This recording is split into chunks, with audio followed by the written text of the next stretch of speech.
namely the return of the Netherdeep. Um, I see you're with us, Alora. I thought you were missing, going to be absent today. I'm traveling, so right now I'm currently just on my phone in the airport, and I will participate as much as I can, but I don't know if my flight has Wi-Fi or anything like that, so Well, might well, have to. well, bless your commitment then. Regardless, um, that's one one time.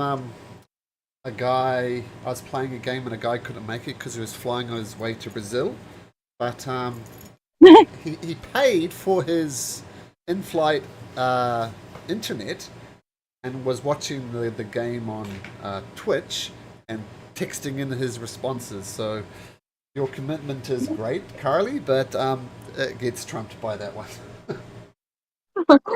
Yeah. Uh, I will. Once I'm on the flight, I'll probably be limited to chat of, of, actions of course, of because course. don't want to be rude. Okay, so what would you guys like to do? I believe we had Laura dashing off to see uh, the, the person at the fur box. So why don't we pick it up from there, as Laura might need to dash away soon, and then we'll pick up with the rest of you guys inside of the inn. Okay, so Laura, um, oops. So you wander through the streets. Uh, just get my notes correct here.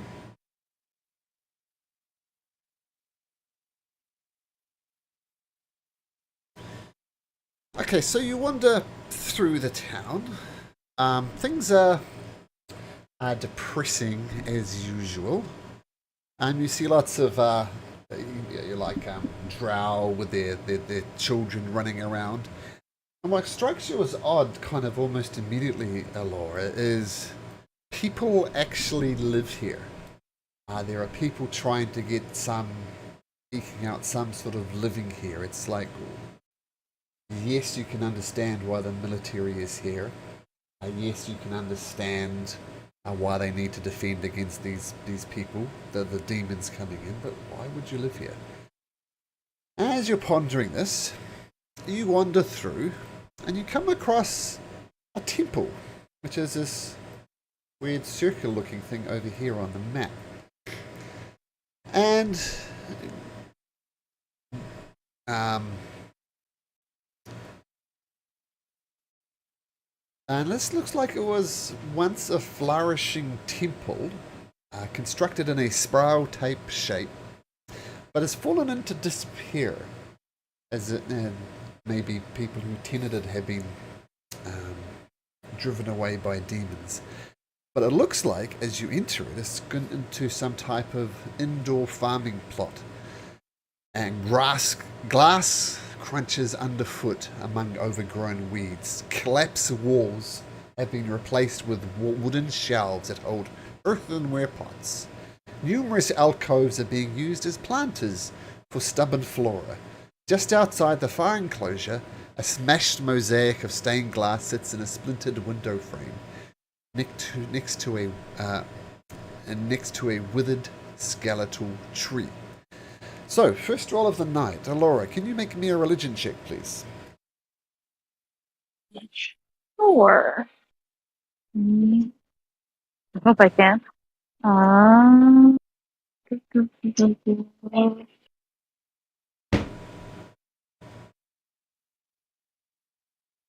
Oh, it's a natural one, I'm going to say. well, but I reroll one, so Oh, it's a well, 6 plus a 3, so 9. Okay. Um, so you see the smashed mosaic on the ground, and you can kind of try and piece it together to work out who exactly it is. Um, doesn't ring a bell, though. Uh, But as you're wandering around looking at this old furbolg, male, towers above you, Lord, it would tower amongst most of your friends as well. And he's a good 7'6". He's tall, Oh, and he sees you. He says, "Oh, hello, young halfling. Welcome to my gardens. Something I can help you with? You're looking for some squash? I have some red squash that's just come into bloom." oh. Well, that actually sounds wonderful. But I heard that you might. There's no guarantees of this.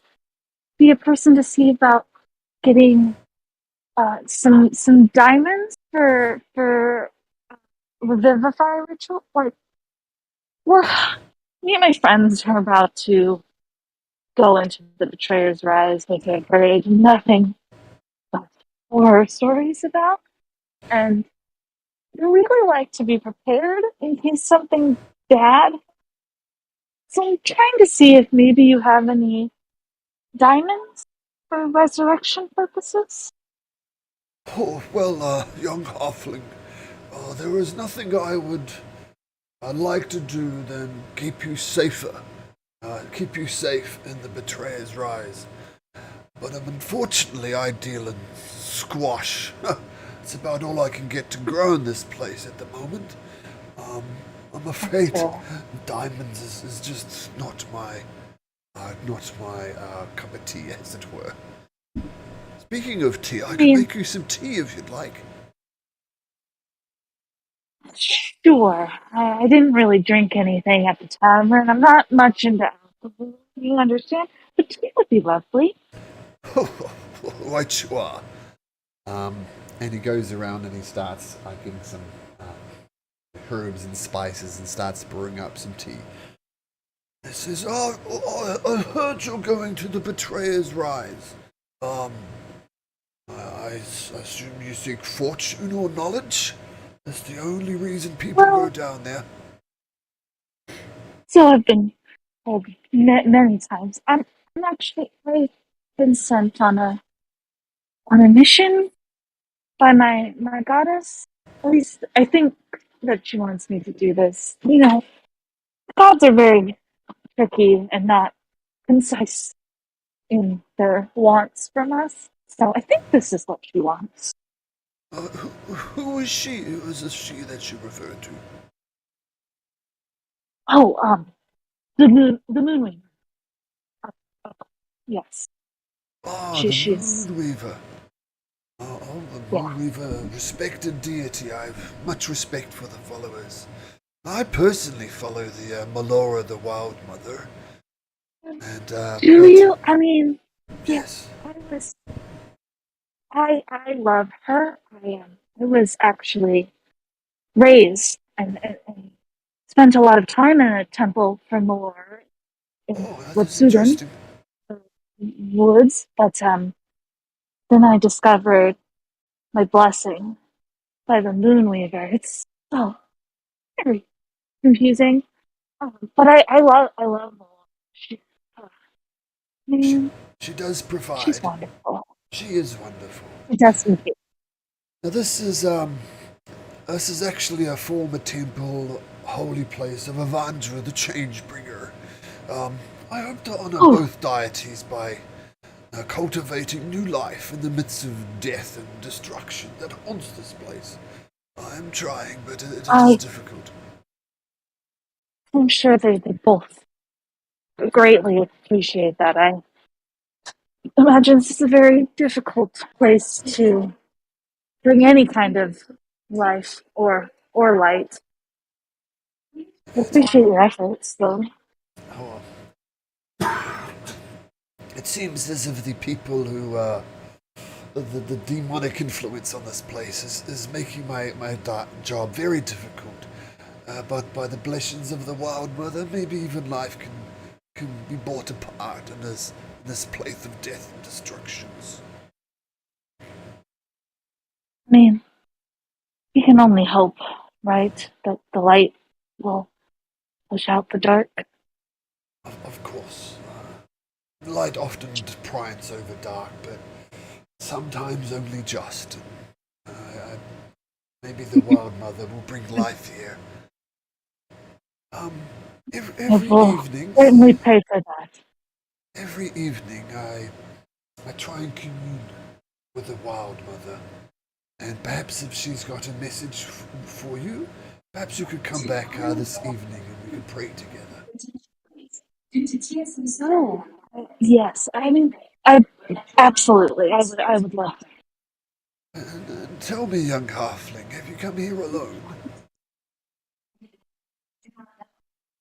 Sorry, what? Have you come here alone? Are you by yourself? Yeah. Oh no, no. I'm here with some friends. Um, yeah, they're with me. They're helping me out. They're helped me out a lot. I've helped them out a lot. Yeah. Well, we're a group. Um, we're here together. Or perhaps you could invite them along to the temple this evening and we could all pray together. I, they're not much for praying, but I'll definitely see if they're interested. Okay, very good. Anyway, I promised you tea, and Yes. he brings you tea, um, and with that, we'll switch over to the tavern. So Gaze, Kipper, Mist, and Rourke. What are you guys up to as you saw um, Alora disappear in a huff when you mentioned the Jewel of the Three Prayers?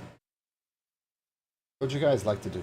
I mean, you just finished talking to Justice, if you remember, and you did notice there was a figure in a red cloak that seemed to be listening in.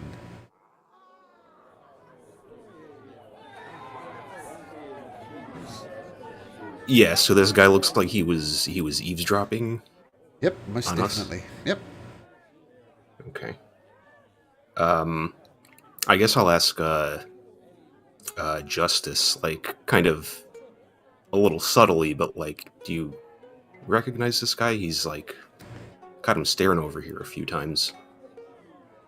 Oh, that person there, yes. Uh,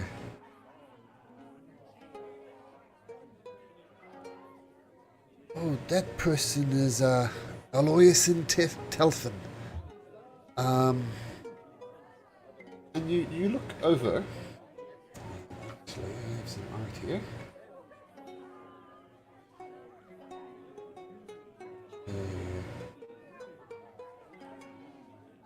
What a bit. Sorry, just a sec. Uh,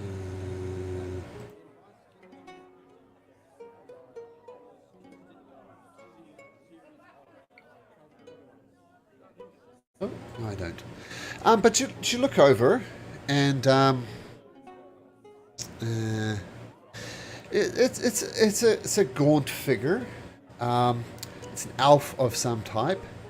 Um, and she's that's Aloysius and that's Aloysius and Tiflin. Um, she's been asking around town. She's quite keen to get into the Betrayer's Rise himself. Sorry, so he yes. So yeah, I don't know if they want to talk to you. I don't see any harm of it.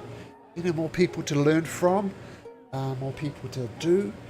Anyway, you've shared so much for me. I'm gonna go collate my notes. And remember we had a deal. Anything I find out, I'm gonna share with you, and vice versa. Right? We're good. Yup. Or if anyone asks about us, you're going to let us know. Oh, of course, of course. And question, and the tiefling gets up and goes deeper into the cavern. Um, so what do you guys do? You see this elf is following you close, is watching you. He's not making a big. He's not trying to hide it or anything. First, I want to do this. Hold on, copy it. But do psychic whispers, Okay. and with the 3 proficiency bonus, I can get everyone. Everyone that's here, I should say. This enables you to communicate telepathically? Is that right? Yeah. There's no quick button to click. Maybe one there that says display in VTT. Sorry, it's a D8. So for 3 hours, you guys can talk to me, and I can talk to you telepathically. Ah, there we go. Okay. Yeah, and also, if somebody else wants to talk to them, while they're distracted, I can use detect thoughts on them and see if I can get something that way. Is that what you wish to do? Are they sitting alone, or are they standing They're sitting alone. It's pretty at a cramped up here. table? Yeah, at a table, maybe 30 feet away from you. Which is basically the other side of this bar type area up above. But yeah, sitting by themselves. Elf, red robes. And would you like to do detect thoughts? And keep in mind with detect thoughts, initially there's no save, and you get surface readings. Right, I want to wait until somebody's speaking to him Sure. to try to see like what's going on, and I don't want him to like blatantly see me trying to use it. Okay. I can try to go over there. I'll say that to you guys. I can go talk to him. I don't know how that'll go, but Yeah. If you think you're up for it. or Kippa. Kippa, do you want to go? I, yeah, I mean, most people kind of, brush me aside, but hey, I'm all down for giving it a shot. I'll give you a tap on a shoulder and give you guidance.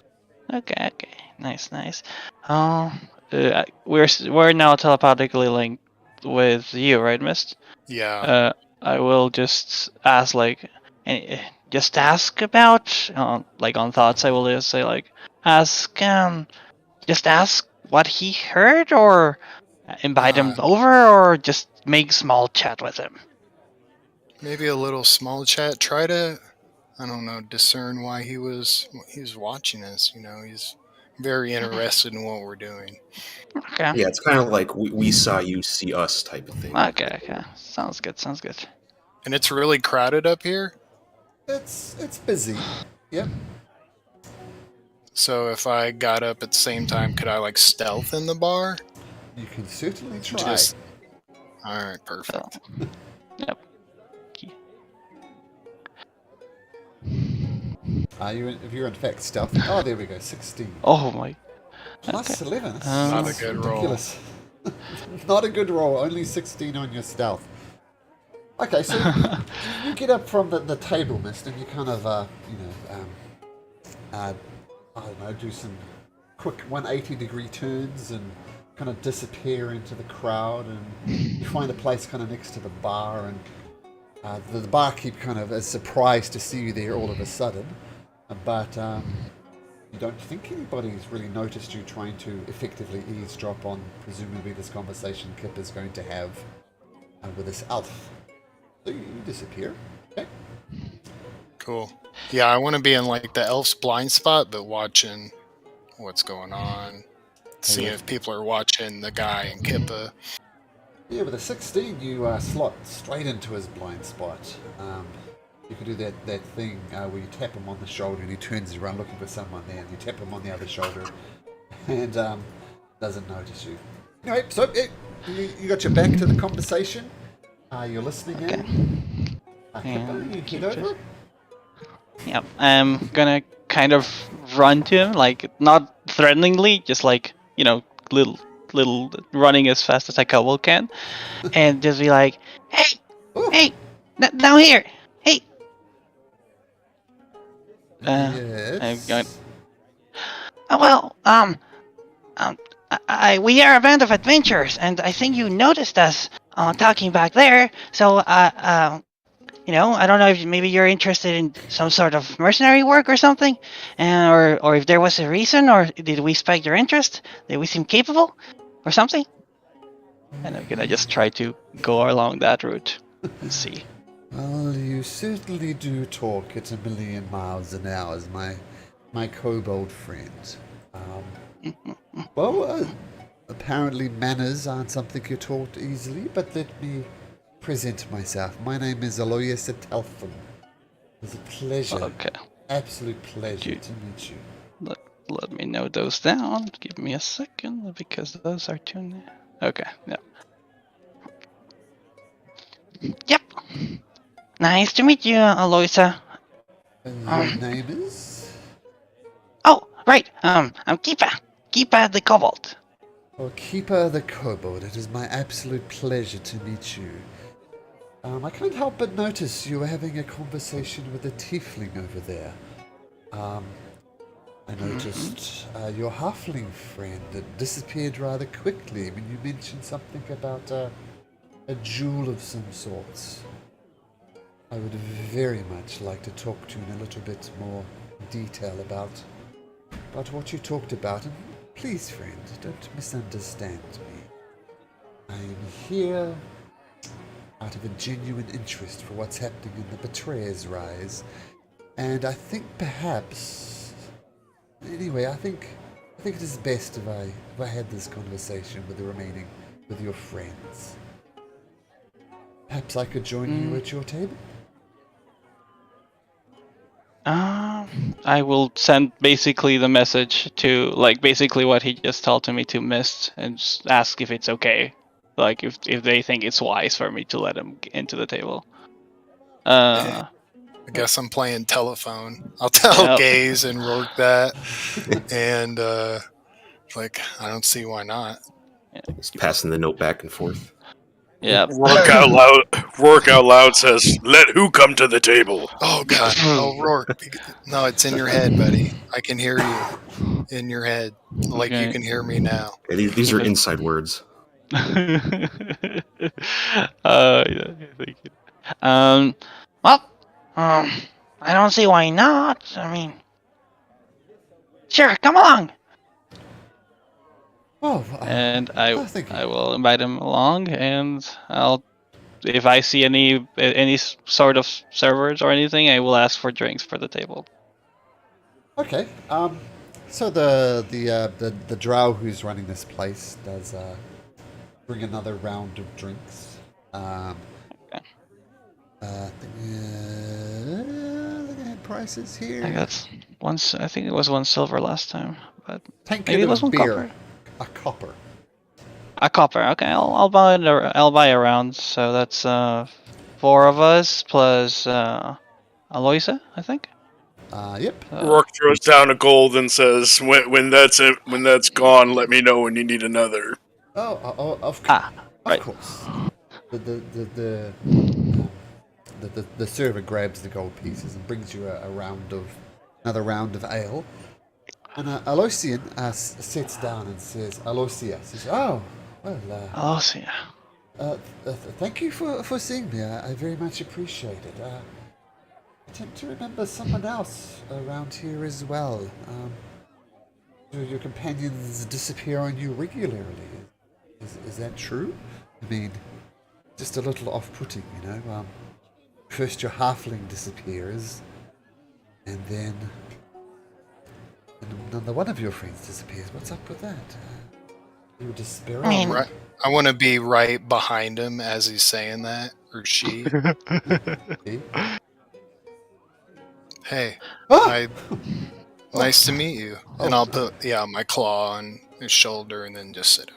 Oh, well, I assume you're indisposed, but a pleasure to meet you. Yes. Anyway, my name is Aloysia. It's a pleasure to meet you all. I've already met Kipper. What is the rest of yours names, if you don't mind me asking? My name's Gaze. Gaze, pleasure. Likewise. "I'm Rourke. That's Kippa. That's gaze. Oh, efficiency, I like that. So, I missed. Oh, yeah, there's Miss. well, as I said, an absolute delight to meet you. Let me get Yes, straight. it is. Let me get straight to the point.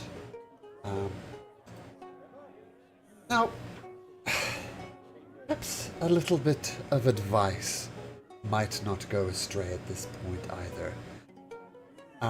You do know that obviously you're in Bazzozxan. There are many forces at work here. Not the least of which is the demonic forces that enter into this territory. There are many other smaller factions. I mean, I myself represent the consortium of the Vermilion Dream. Those of you who grew up around Ankarel, you can make me a history check if you like. Anybody grow up around Ankarel? I don't think so, actually. I'm double checking what I put. Thanks.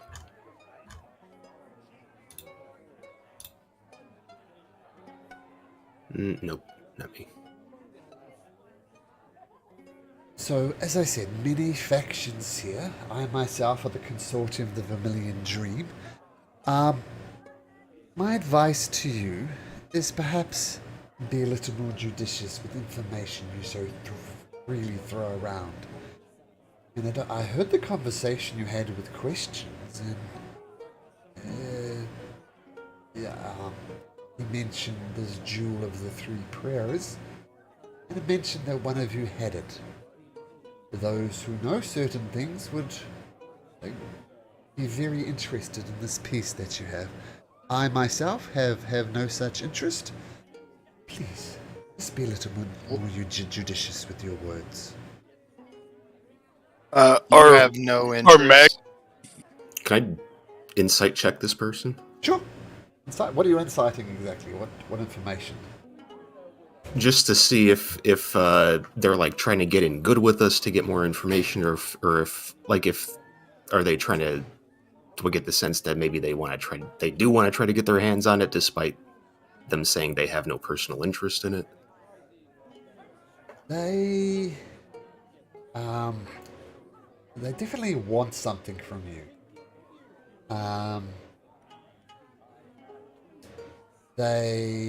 He wants something from you. I mean,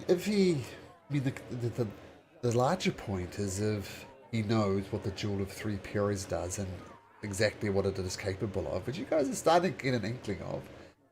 And the question is, why wouldn't he want it? You also get the thought that anybody would want it, in a sense, if a beggar could want it because they could sell it for a bunch of gold pieces. You're not sure if that's what he's aiming for, though, but it's definitely in his head. Oops, he definitely wants something from you. And someone accidentally throws a dagger in your back and you all die. Press the wrong button there. Yeah. But you don't think he's got a particular, like he doesn't want to steal it from you, but he definitely wants something. Are Maggie and the rest still sitting in here? Oh, yeah. Yep, they are. Yep, just, having drinks. I look at Elisha and say, I don't know what you heard, but those guys stole the jewel. The jewel went to them. Make a deception check. Kind of true, I guess. Kind of true. Yeah, he's not lying. Yeah, it's implying something else entirely, though, that they have it now. Well, Surprisingly high. well, Yeah, that's good for me. that's great for you. Well, if they have it, well, that's good for them. But I feel I'm dancing around the point here a little. So, I'm from the consortium, the Vermilion Dream. There are other factions here. I mean, the demonic one. There's also the Allegiance of All Sight, seeking out information. I wouldn't, if you find someone from there, I suggest you don't trust them at all. Okay, and at this moment, you hear Alora come back in, and after having some tea, she rejoins up with you guys. Oh, welcome. My name is Aloysia. Seemed to be in quite a huff when you left, young halfling. Still in a huff. Who are you? Oh, Aloysia, Aloysia Telfin. Pleasure to meet you. Anyway, as I was saying to your friends, yes, I feel as if I'm dancing around what I want from, or the information that I can share with you. Look, as I said, I work for a consortium of the Vermilion Dream, which is based in Ankaral. I, quite frankly, I can tell you're not the mercenary type. You're not here as purely seeking of the information. Let me ask you straight. Do you plan, in fact, to go into the Betrayer's Rise?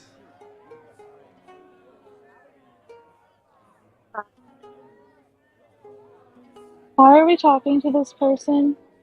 Anyways, guys, I met somebody that invited us to pray in the evening. If you want to join me, I don't really want to be in here talking about this anymore. So I'll just They were wait watching downstairs for us. you guys. Mm, Oh Okay. wait, you should just wait a minute. yeah. Have a seat. No, I don't want to be here. I don't want to talk about this. I don't know these people, and I will wait downstairs for you guys. Okay. Okay. Well, she seems quite upset, but that's okay. Now let me my cards on the table. I wish to go into the Betrayer's Rise, and I surmise that a mission would be beneficial to both parties. You obviously got your reasons for going there. And of course, I'm just some guy you've met in a pub. But I'm willing to pay you 50 gold pieces each if you would take me with you into the Betrayer's Rise. Now tell me. Why exactly are you looking to get in there? And when I ask that, I want to use detect thoughts on them.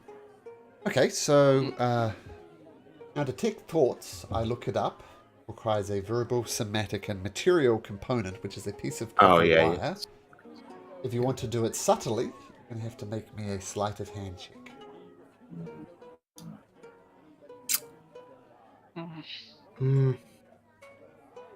I'll hold off on it. Sure.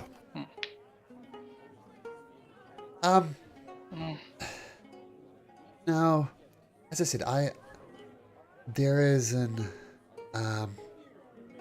ancient prayer site inside of the Betrayer's Rise. In particular, I am looking for a crimson mineral called ruidium that is said to be infused with the power of Ruidius itself. That is my personal reasons for going there. As I said, I can pay you up to 50 gold pieces. And tell me. And then he says something in a deep, guttural, growling kind of language. And you all look at him blankly, because I checked this. Feel free to correct me if I'm wrong, but I don't think any of you speak this. He says, like, I happen to be a bit of an expert on the abyss. And what I just spoke now was the abyssal language. Now, I'm sure that could perhaps be quite handy as we go there. And just check, I don't think any of you speak abyssal, but if you do, feel free to correct me. I do not. At least keep it as not. Nope. So not only can I pay you but I feel that my expertise in abyssal would be helpful. I mean, obviously, it's tied to an ancient calamity site, but it's also obviously infused with abyssal energy. So do we have an agreement? Do we have an understanding? I think it's Yeah. something that we might need to talk amongst ourselves, Mhm. maybe outside with our full group, and then once we come to a decision, we can, we can Can kind of you go from even there. survive in there? You don't look very capable. Like, are you going to be an asset or a liability? Well, a fair question. Oh. Well, I think without doubt an asset. While I am not rippling with muscles like your bugbear friend here, and it's not just muscles that is going to help you survive in the Betrayer's Rise. It's going to be knowledge. Feel a knowledge of the abyss. I mean, none of you even speak the language. I will be an asset, for sure. I mean, I have some very, I have limited, I have some spell casting ability. I'm not, I'm at home with my short sword. I have some blasts, some arcane blasts, sort of waves of energy that can take out people from a distance. But I feel my most valuable asset that I would bring, he taps his head, is the knowledge that I bring. I mean, who knows where in fact the Betrayer's Rise might end up? Maybe you will end up in the abyss itself. What better to have an expert on the abyss with you? Else, maybe I can help you get out. At this point, Rourke has gotten up and walked away without saying anything out loud because he's still not quite getting when to think in his head and when to speak out loud. Yep.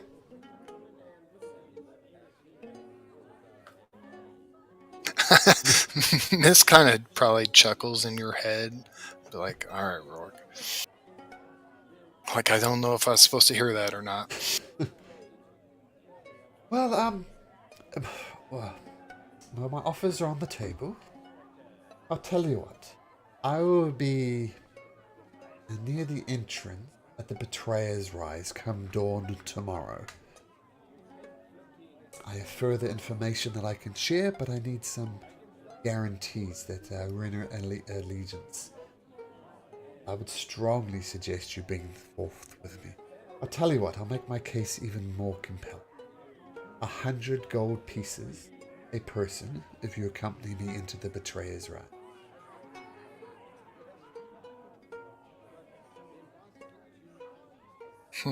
Well, like we said, Again, we would need to talk amongst Of ourselves course. to make a decision. I'm imposing. But, as I we'll said, see you there or we won't. well, I'll be there regardless. If you... Sounds like you're interested in going in the Betrayer's Rise, but I have other information that I think would be very beneficial to you, but I'll require an agreement. But I've taken up enough of your time. A good day. It is a pleasure to meet you all. He stands up in his flowing red robes and kind of does a twirl and goes find a different place in the bar.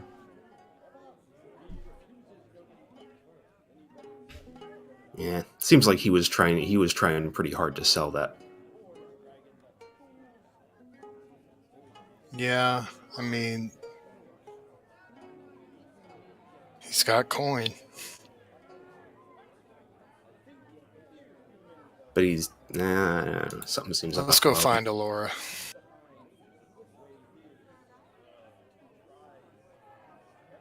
Laura I is think easy enough to find downstairs. I'll tip the bartender a gold before we head down. Come back anytime. Oh, that's a very generous tip. I appreciate it. Come back anytime. Considering The fish was delicious. glad you liked it. I don't get many compliments on the cooking, but I appreciate it. Thank you so much. That's an outrageously good tip. That's worth 100 beer in this place, but a good way to make friends.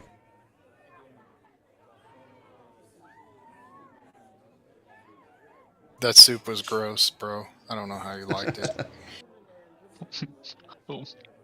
It's an acquired taste for sure.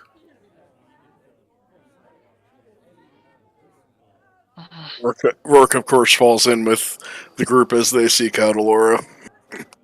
Okay.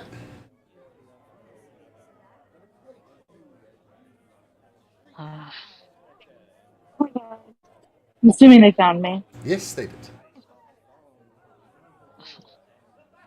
I don't see her anywhere. No. What? So Yeah, I go ahead. leave because we were telling you all of our secrets and all of our information, private. We Really didn't don't know tell our them information. anything but our names, and not even your name. So And then I come back and you're talking about it with another person? Guys, this is a vestige. This is not some trivial thing.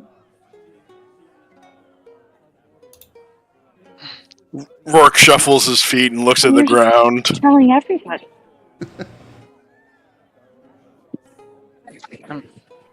I think I mean- everybody's a bit of a stretch. But Yeah. I mean, you have to get information from places, not Why? just the Why are you telling temples, everybody? because we need to know things. We need leads. We need more info, and we also need money. Sometimes people just don't think when they talk. Laura? Laura? Oh. Okay.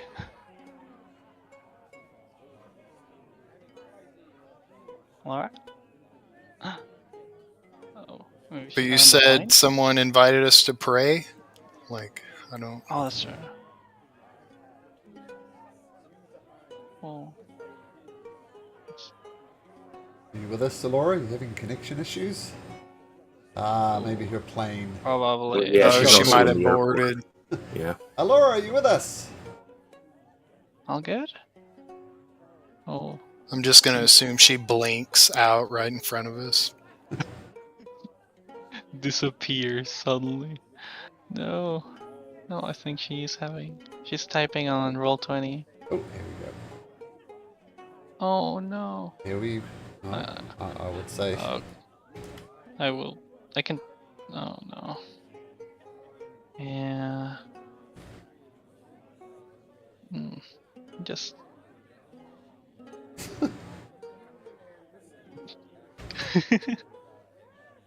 Damn artificers.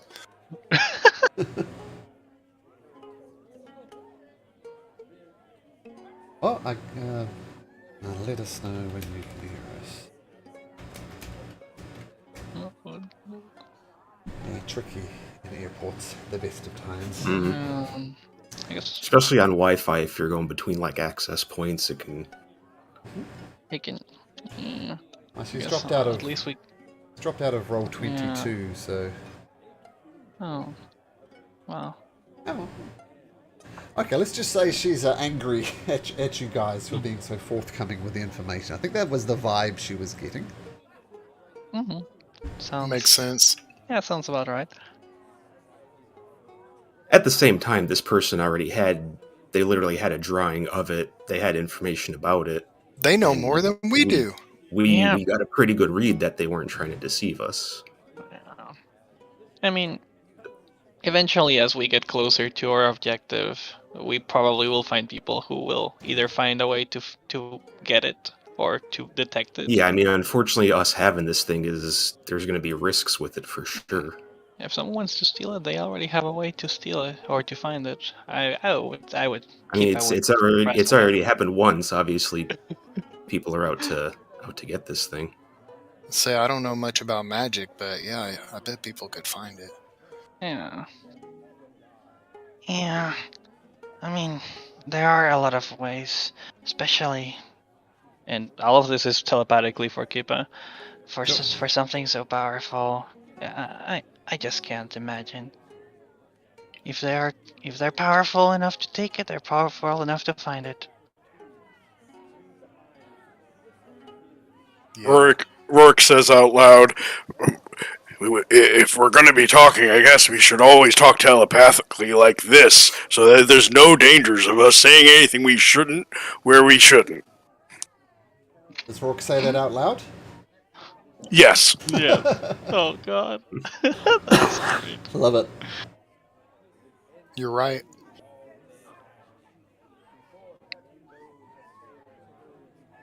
I'll pick up Alora, and you guys probably heard what she said anyway, but there's a Furbolg over in that temple. He offered to join you in prayer. It wouldn't be now though, it'd be sort of in a couple of hours from now. You could wander over and join in that prayer circle, I guess. But it's not time for that yet.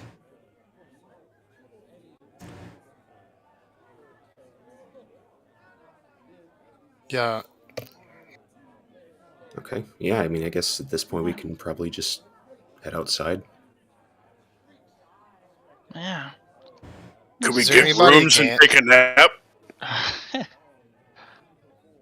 Well, you could if you want to. Then there are rooms I here had for too sure. much ale.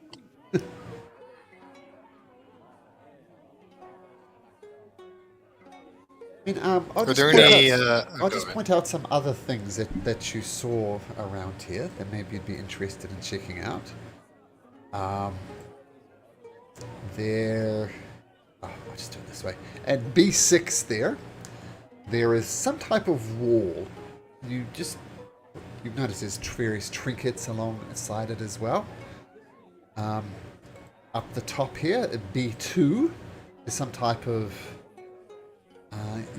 Someone mentioned to you that they burn the bodies, so you suspect that's a crematorium up there. B3 is looks like some type of infirmary, some type of hospital. And if anything else, that's the busiest place around here. Over here are the barracks, which Varen, if you remember the rather cool drow who with a glaive that Rourke envied, and went over there. And of course the betrayers rise up the top here. And as you leave the temple, you see, as you leave the ready room, actually, Rourke, why don't you roll me a d8?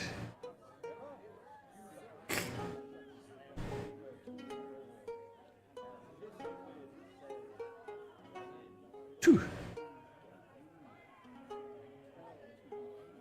Actually, roll me again. We've had two before. Roll me again. Roll me again. I want you to roll me down a hill or something. One. Okay. So,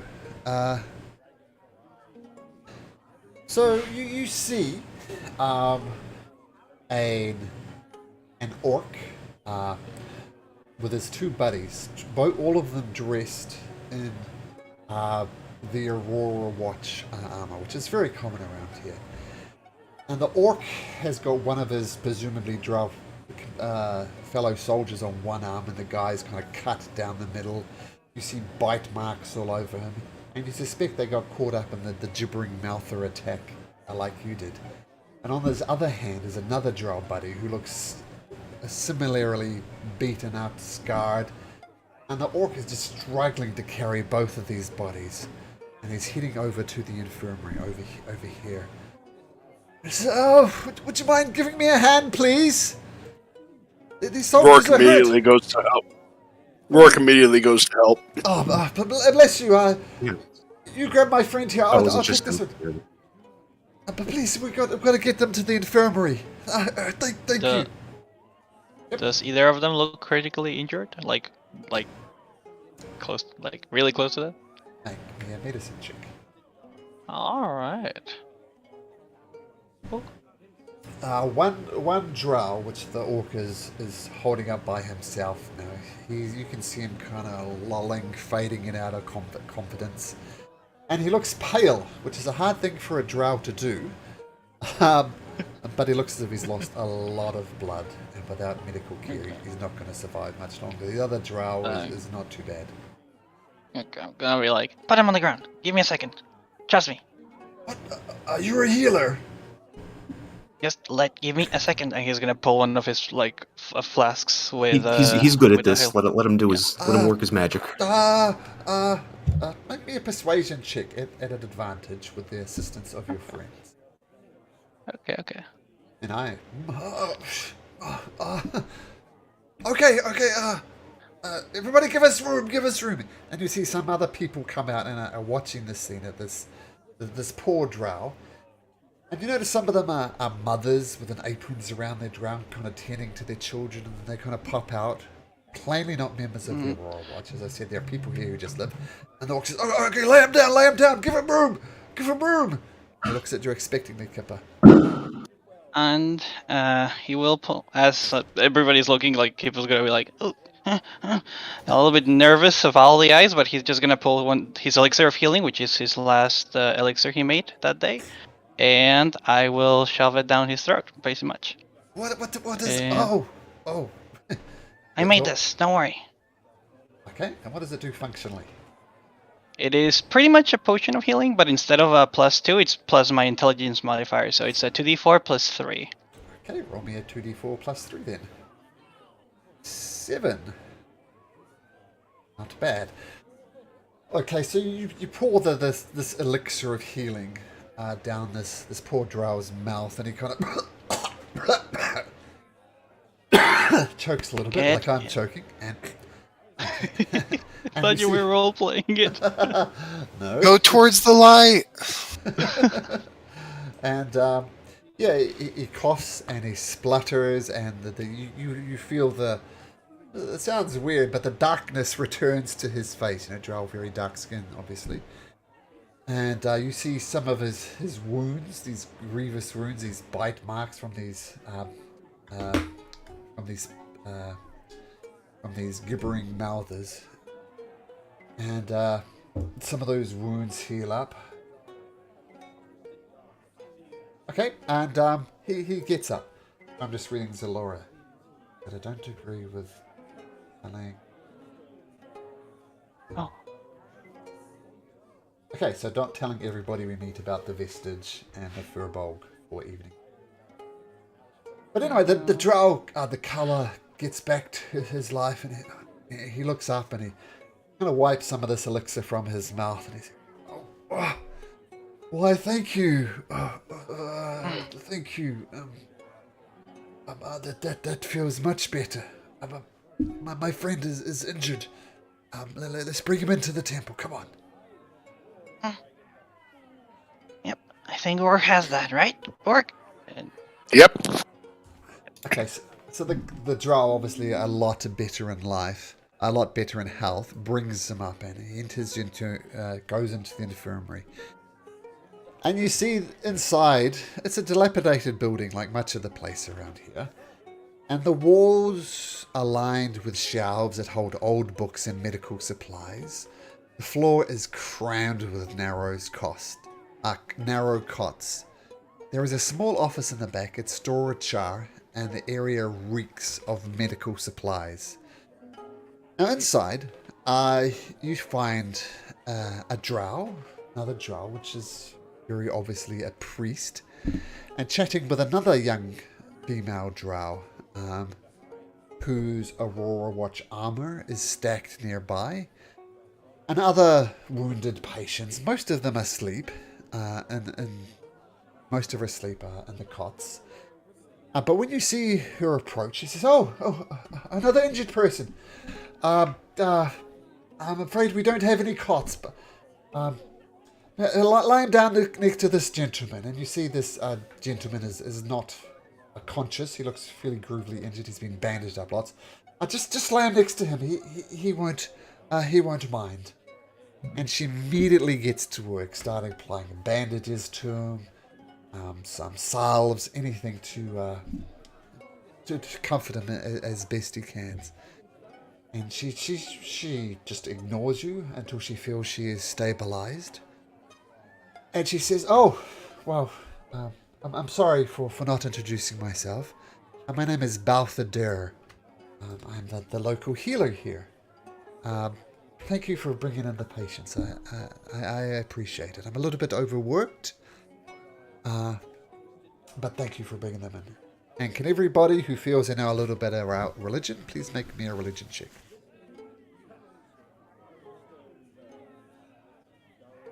Proficient?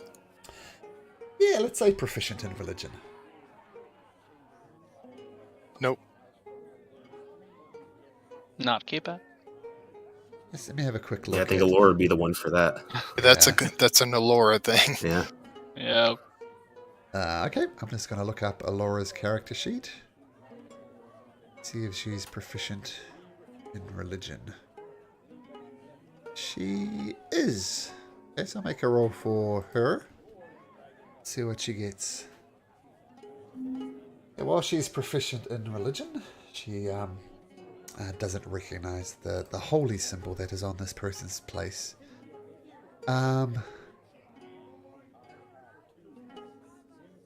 Oh, so yes. Thank you for bringing them in. I truly appreciate it. Is there something else that I can help with?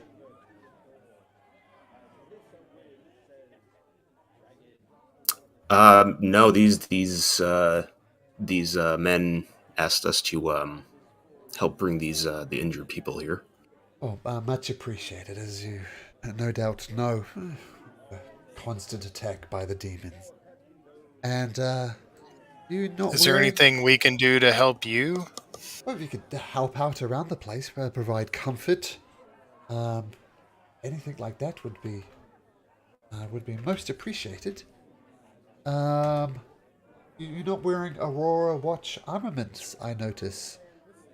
Are you mercenaries looking for work? Scholars, perhaps?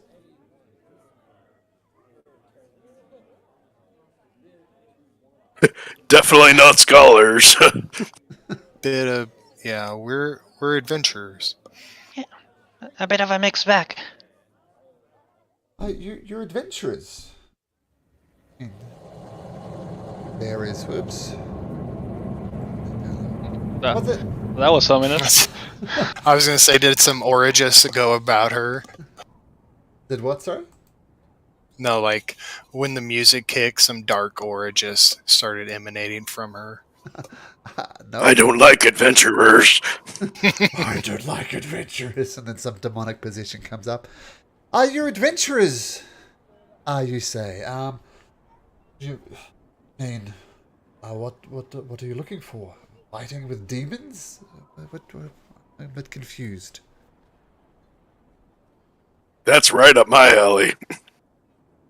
What, being Yes. confused? Yes. And the fighting with demons part. Well, yes, well, I can only assume that you're looking to go into the Betrayer's Rise then. I mean, adventure there most certainly is. I wouldn't approve of it. I mean, quite frankly, this whole place is a bit of a losing battle. We're barely holding our own. But if adventure is what you're looking for, then eventually you'll find it. But doesn't perhaps that place hold like what could stop the demons from causing, as I like motion around all these poor soldiers laying here in triage? Well, that is that is a very astute of you. I know they've attempted to close this gate to the abyss more than once, but they've also failed more than once. But if you find a way to close it, because quite frankly, the efforts here are just pointless as far as I'm concerned. I mean, every day more soldiers arrive, and every day more soldiers are injured or worse. Still, the dynasty in all their wisdom looks to maintain this outpost. I mean, while it's better than demons running across the land, it's just also pointless. People come, people die, repeat to fade. Something needs to change. It's like a witch without a hat. Exactly.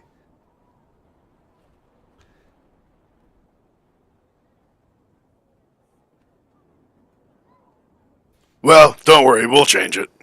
Oh, Wait a minute. Never mind, we're not going to do anything.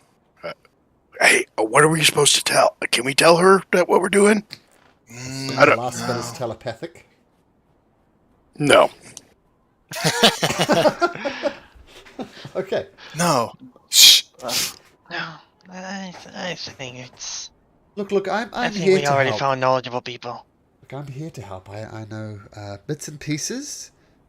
But you obviously have your own business. But if you information that I could tell you about the Betrayer's Rise, but I'll leave you to your own devices. And she leaves you and goes about. Well, if you have information and you know we might be able to help these soldiers by defeating some of these demons, then I mean, we would appreciate it if you would tell us. It can only help. It can't hurt.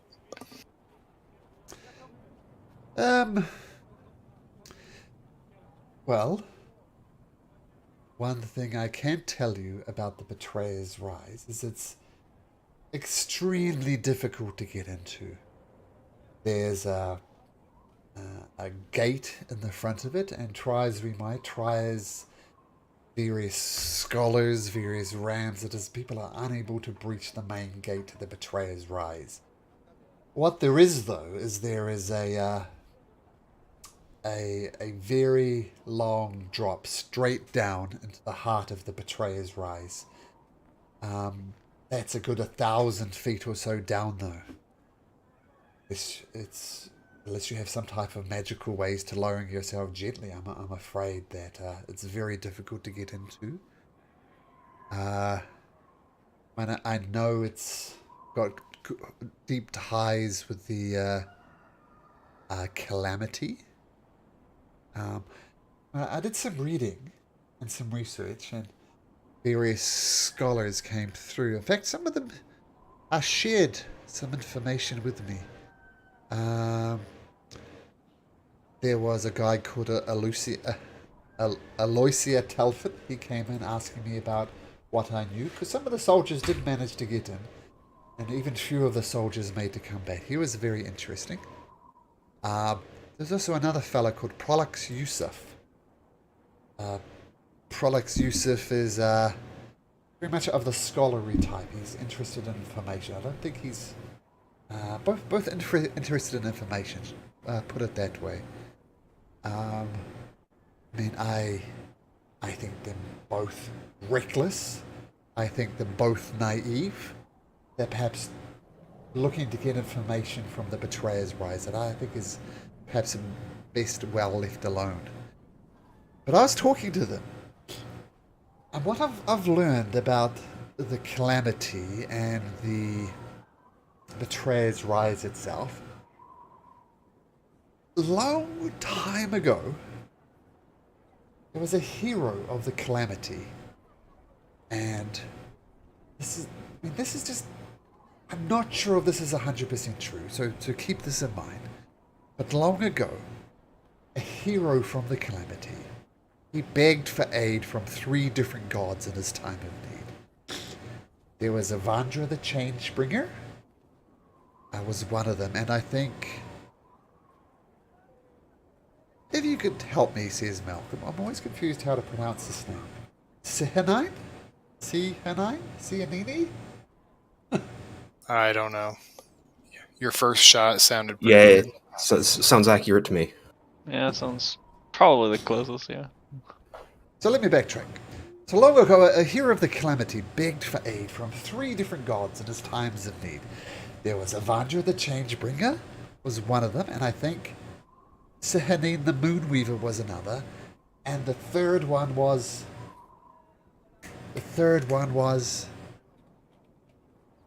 I'm sorry, I cannot remember the third one. Asmodeus. No, I'm just kidding. Oh, who knows? It could be one, maybe one of the Betrayer's gods. It could be. But I know there was some type of prayer that this individual, favored by 3 gods is amazing. Something about a prayer he did inside there. I'm not sure. Could you throw that snippet in the chat? Sure. Thank you. So, a hero did that inside the Betrayer's keep long ago? Yes. Oh shit. Yes, a long time ago. I mean, this place, the Betrayer's Rise in particular, has a deep connections with the time of the Calamity. It was a temple then. Who knows what's up there now because of the demonic influences? I'm sure it's quite different. But yes, I think, as I said, this is kind of memories of a text I read that was cross-referenced in another text. So this is, I'm not entirely sure. But I believed that something critical to the Calamity, some pivotal event happened in the Betrayer's Rise, and it's something to do with these three gods. I hope that is helpful. It is. We appreciate it. Well, if there's Are you nothing able else, to- of course, yes. Are you able to get like supplies? Do you buy new bandages? Like if I give you coin, will that help out around here? I really don't have anything else to offer.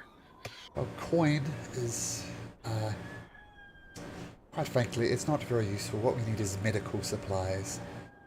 When we I have a get dagger. Well, that's more the exact opposite of what I need. Daggers tend to do more harm than good, if you understand. But look, the Aurora Watch comes when they send reinforcements. They send me bandages as well. I appreciate the thought, but unless you have some type of medical supplies, then gold is not going to help these people.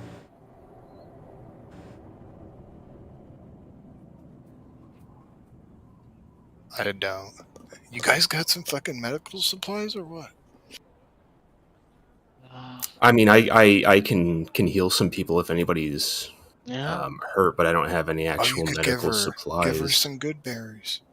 Yeah, I can conjure up some good berries for her. Okay, so you conjure up some good berries, and boop, boop, boop, boop, boop, they appear in your hand. Well, I'm afraid berries are not very helpful. I mean, there's a neat little trick, but these people need a lot more than just berries. Well, this will give them enough sustenance for at least a day on just one of these berries. So, if you ever need it in a pinch, it might not be able to do anything immediately, but, Well, thank you. Thank you regardless. Um, any gifts are most welcome. For the ones that you have laying on the floor, would it help if I gave you my bedroll? Oh, a bedroll would be most welcome. Thank you. And as you can see, we are I'm overworked and understaffed. Yeah, I gave her the bedroll. Okay, and the drow that was brought in and is given a bedroll and is laid down, and he gets as comfortable as he possibly can. Thank you. I appreciate it. If you yourselves ever need healing, please, come along. Now,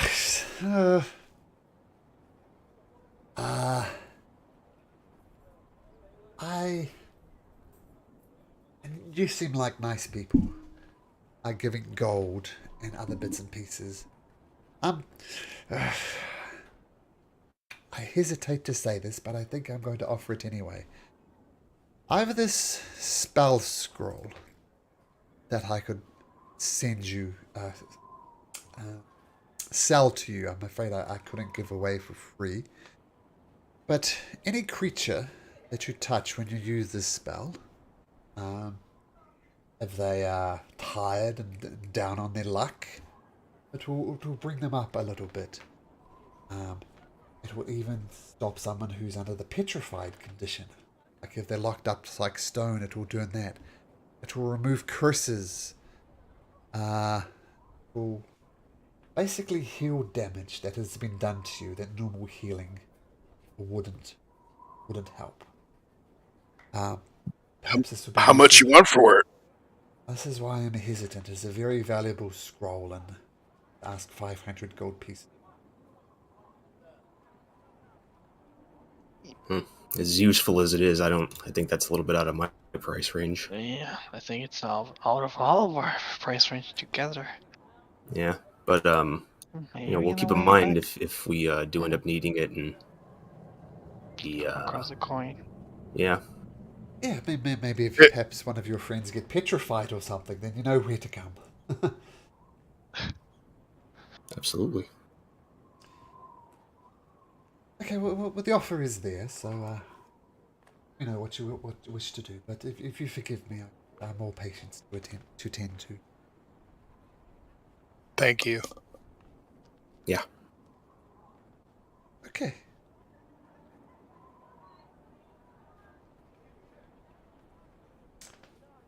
What do you guys do? So we Go outside. Just as you're about to leave to go outside, a drow who's one of the obviously wounded member of the Aurora Watch is lying back in her cot, and she looks grievously injured. You notice that the priest here has Baltha has did as much as he can. He looks sickly. He looks pale. So, excuse me, might I have a word with you? Please, just a quick word. I have a small favor to ask. sure. Yeah, let's see what he wants.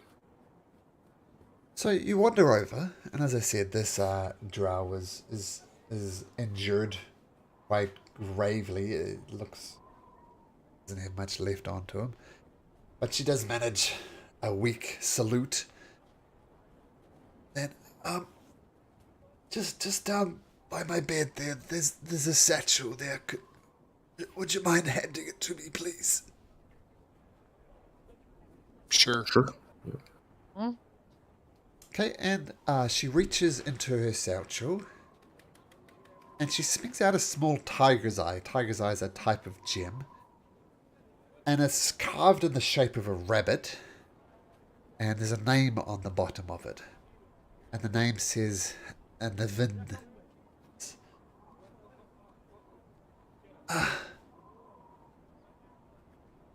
Now, I was planning to visit the Wall of the Unforgotten and place this trinket here. Would you be so kind as to place the trinket there for me? Yeah, sure. Of course. Thank you. Thank you. The blessings of the Luxton be upon you. Thank you. Yeah, no problem. We'll swing by there and drop it off. Thank you so much. And with that, she coughs a few times and closes his eyes, and you can tell she's kind of sleeping. She's breathing deep, ragged breaths, but she's still alive. Where the fuck's this wall at? That was the. It was near the yeah. It was over by the D6. inn. Yeah, B6. Oh, there's a lot We should of... do that right away.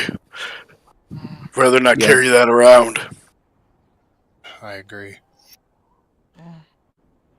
Yeah. I guess let's go to the wall there. Okay. It So looks like they're getting slaughtered by the demons. Hmm. you bid farewell to the infirmary. Perhaps hoping that you won't end up there yourself. But just outside the inn that you're in, you see a stretch of stone wall is carved with names and is wreathed in dry flowers. Silver necklaces and ropes weighted with good luck charms.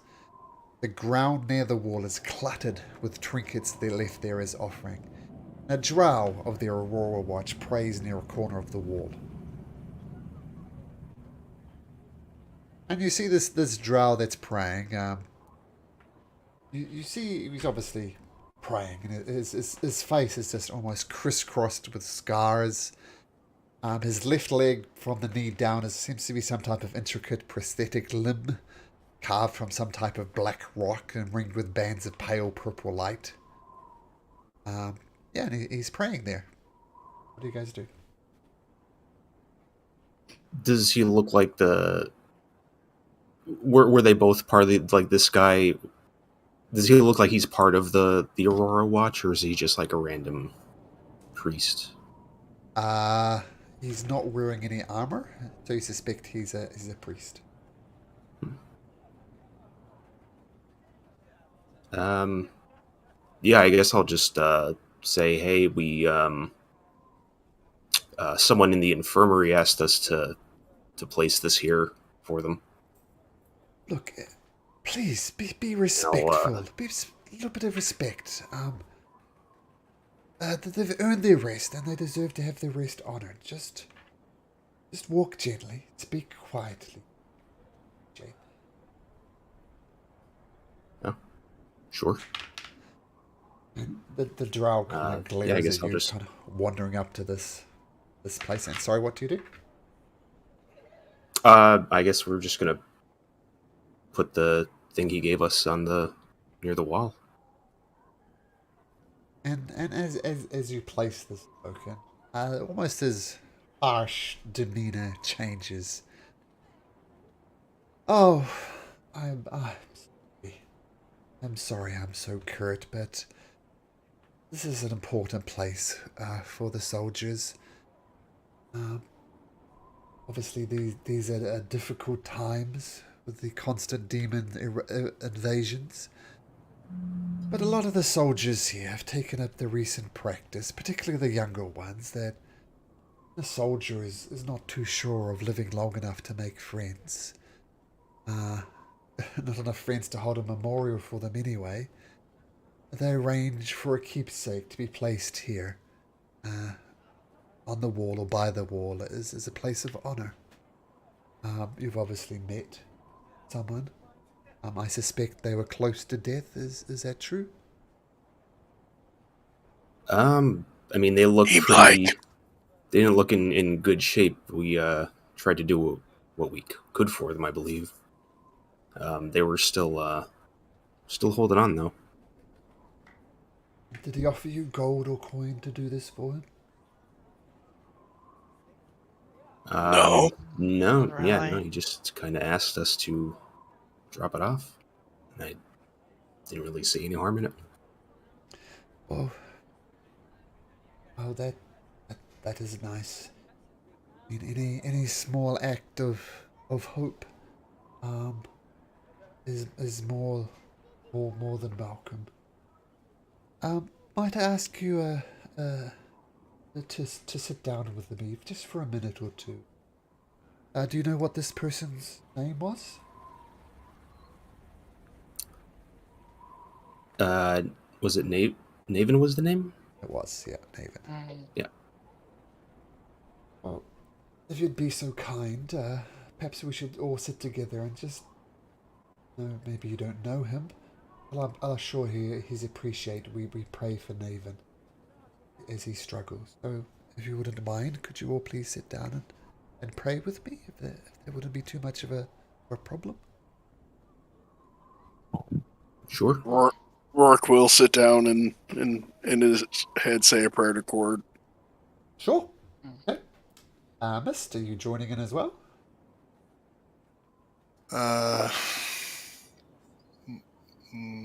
Mist actually takes off running when they do that.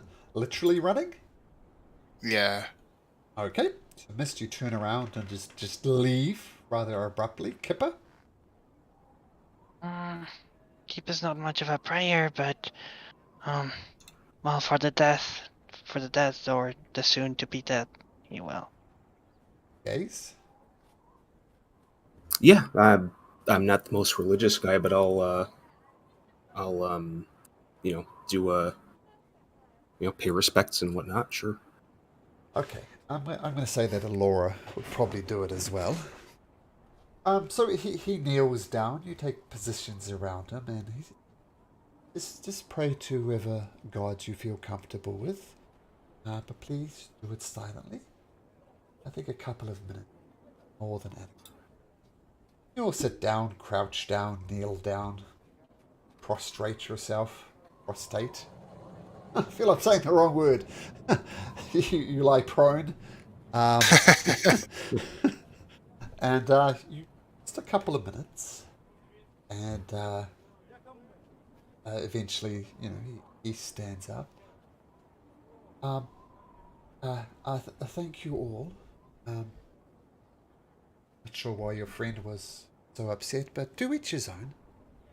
And he reaches into his satchel, and in this little kind of small container of oil, without even asking, he gets a little bit of this oil. I'd say he reaches up to walk head to kind of press it into your head. You let him to, like, just kind of dab it on your head. Like a viscous kind of oil. Okay. Blessings. I thank him when he does it. Blessings upon you. Goes up to Mist. Mist, you allow him? I'm totally not there. Oh, Mist is totally Mist not ran there. away. Kipper? He's gonna kind of shrink a little bit, but he's not gonna fight it. Gaze? Sure. And Alora will do it as well. It kind of smears this oil on it. It feels a little odd, but and he says, thank you for praying. This oil I have given you will help you out in times of need. I hope it.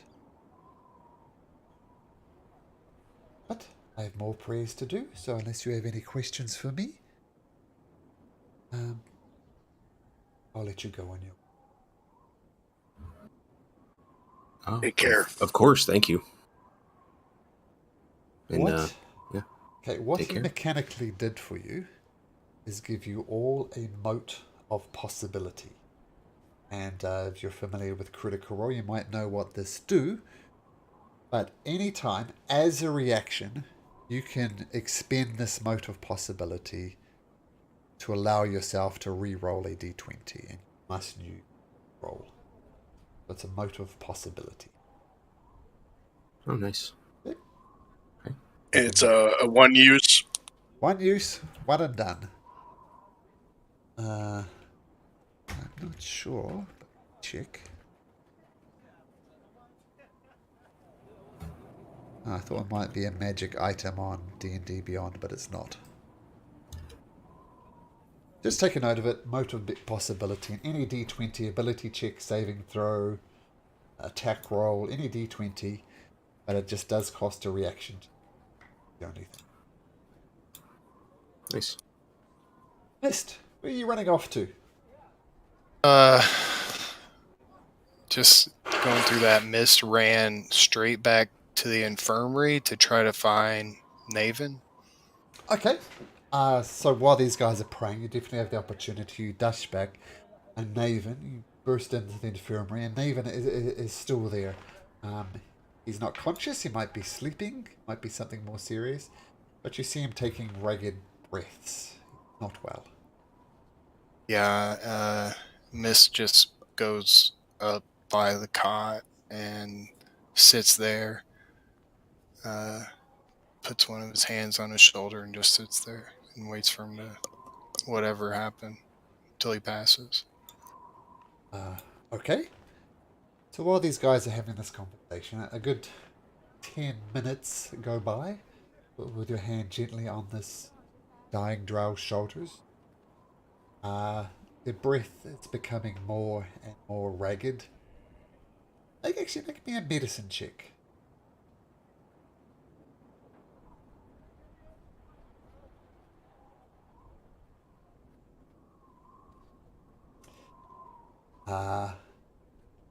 You give him an hour. Do you stay with him? Yeah, I'll just sit there. Okay. So for the next hour or so, you're just sitting there with Maven. And I'll telepathically tell Gaze that I'm at the infirmary. I'm okay. I'll find you Okay. guys. The telepathic bond. Gotcha. Ooh, I don't know how 400 long. feet? If it's a range, I don't know. I have to look that up actually. Can you post it? 1 mile. 1 mile, so it's fine. Oh, That's pretty sweet. that's pretty good. Very sweet. Only Okay. Rourke knew how to Yeah. use So it. Knew how to use it. as I receive the DM, I'll let him know it's. I think he ran back to the infirmary. He says everything's cool, but he said he'll find us. So I guess he'll do his thing. Rourke taps his head and says, "Mine's not working." You gotta put your Well, finger I think it's in like a your ear relay when you system. talk. There's like satellites and whatnot. We're satellite people.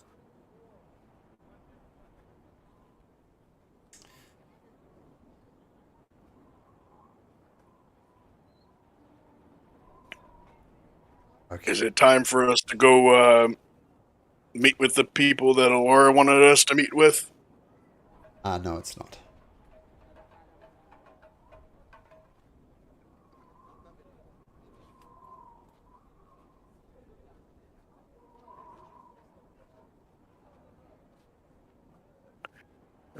You said there was like a crematorium. Yep, that's up here. You see smoke rising from it even now. I mean, if we still have time before we head over there, I'll check that out, I guess. I have plenty of time. Because we're not we're going to Betrayer's Rise in the morning, right? Or are we doing it? I assume we were like taking a day and doing it. Yeah, probably, right? We're probably gonna take. They did say on morning, right? To meet him on the. Well, that's what that guy said. I don't know if we're heading in there with him, but like in general, were we going in the morning? Or? I, for one, Probably, need some sleep. Yeah, I need to prepare Yeah, my I feel like it would be a elixirs good again. idea to do it in the morning. Yeah. So yeah, I mean, if we have time, sure. You definitely have time before nightfall comes, which is when the Firbolg said to meet him at the temple. So if you want to visit the crematorium, absolutely you can.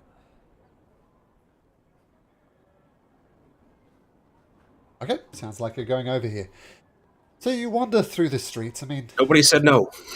nobody said no. Yep. Let's go. So you wander down the streets.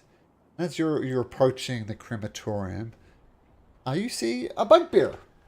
I say bugbear because all bugbears know each other, right? So Rourke obviously knows there's a bugbear. But there's a bugbear. Scary bugbear. And you see he's pushing along a wheelchair. And in the wheelchair there's a drow. And the drow has lost both his legs. And he's pushing this person around. And the person in the wheelchair, probably a member of the Aurora Watch who got into some bad situations. He's not wearing any armor because wheelchair, but his buddy is pushing him along, and they hit a bump in the road, and one of the wheels of the wheelchair just kind of collapses in on itself. Like obviously they're not made from nice metal smokes. It's pretty much just a wooden wheel with wooden spokes. And the thing just collapses, and this drow just falls off into the ground, and the bugbear falls to his knees. He kind of places his arm on his friend's shoulders, and they both just start weeping. Rourke rushes over to help.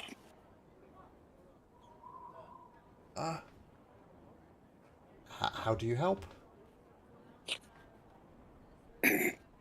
Try to right the wheelchair, see if there's anything that we can do with it. Try to. I have wood carver's tools. Would I be able to use that to maybe try to do a little repair on it? Well, you can certainly try. I mean, the one of the wheels of the wheelchair is just wrecked. But absolutely, you would carvers over. But there's no. I mean, Rourke, you go over and check out the wheelchair. It's plainly, it's not going to work as a wheelchair.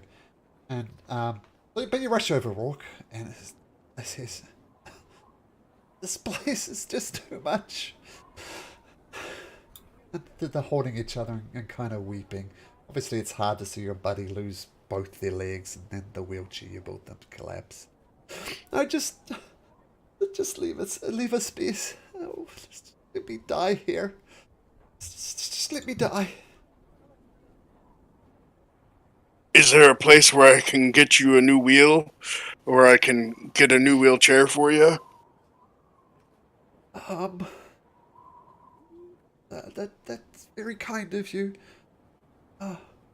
We got this wheelchair from the infirmary, and the priestess Ebatha said she couldn't get any more. I appreciate the thought, but it's okay. And the bugbear takes a deep breath, wiping back the tears from his eyes, and picks up his friend.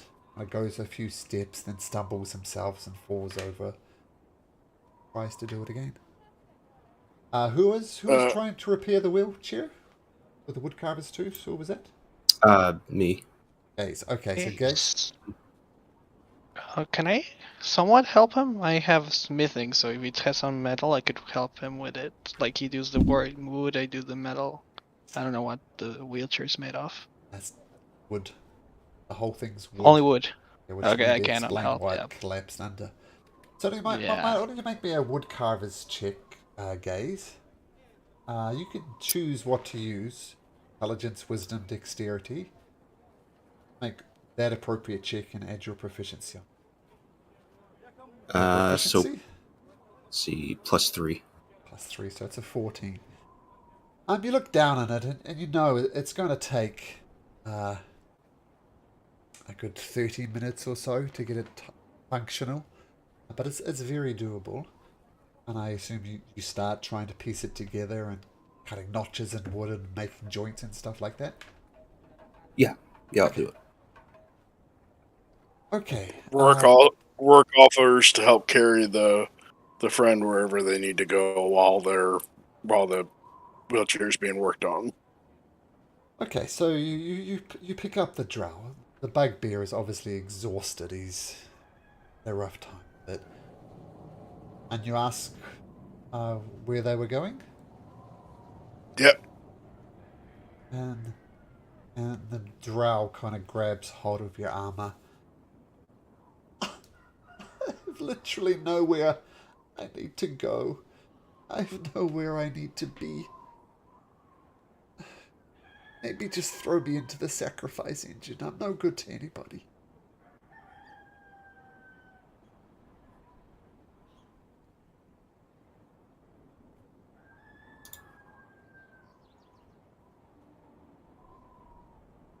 Anything, Rourke?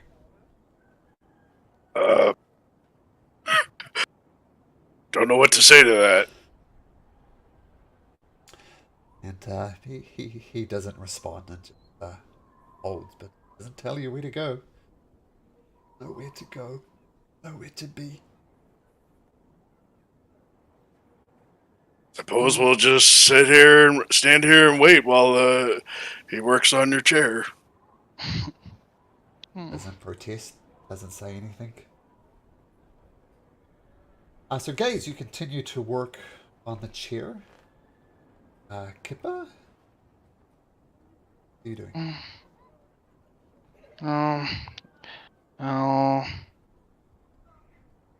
Well, I'm just gonna pass him tools or whatever he needs to Gaze. Just trying to help him. And as he says, as he's very depressed, the poor drow. It was a drow, right? The drow's the one without the legs, and the bugbear is his friend.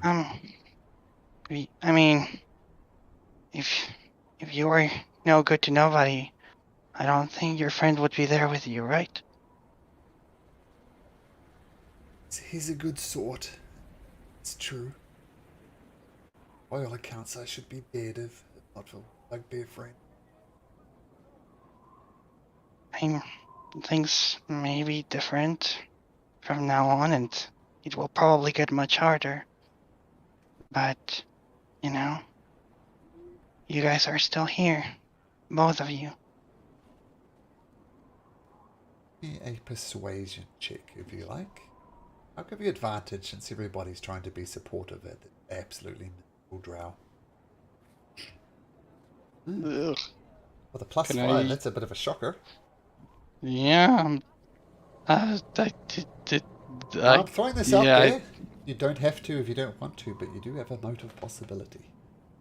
You know what? I got it from praying for the dead. Might as well use it to help the living as well. Make another It's persuasion just a check. normal. At advantage? Okay. Yep, you must take Okay. this new roll though. Hard to imagine you doing any Okay. worse, and that's much Oh. That's a better. little bit better. Oh yeah. So, the drow listens to these kind words you're saying, Kiprin, saying, you're right. Things are bleak, but I've heard great clerics can even restore limbs. Have you heard similar things?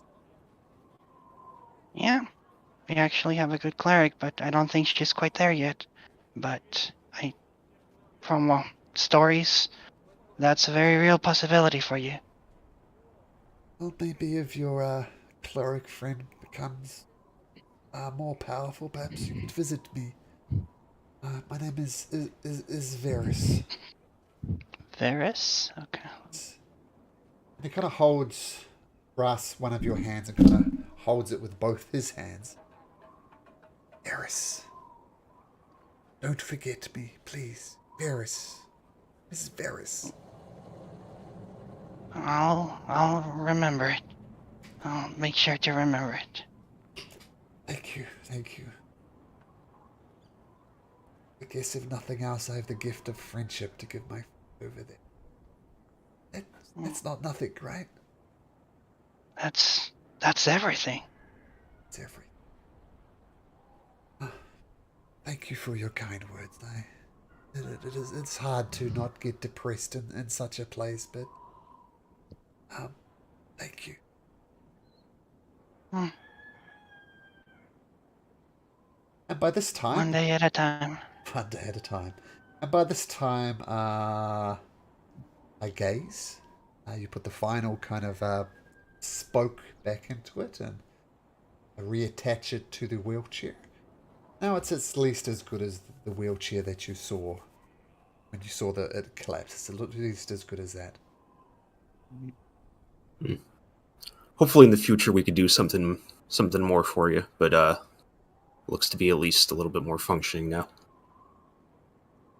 The bugbear says, thank you, friends. And he picks up Varys, puts him in the wheelchair.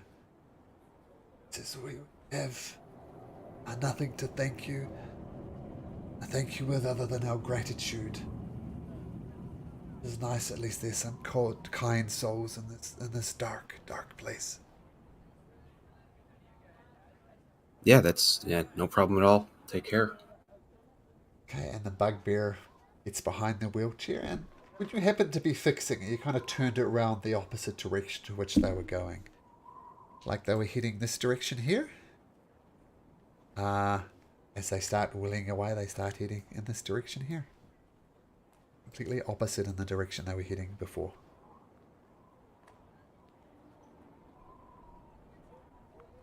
Are you going the right way? Yeah. This is as good a way as any.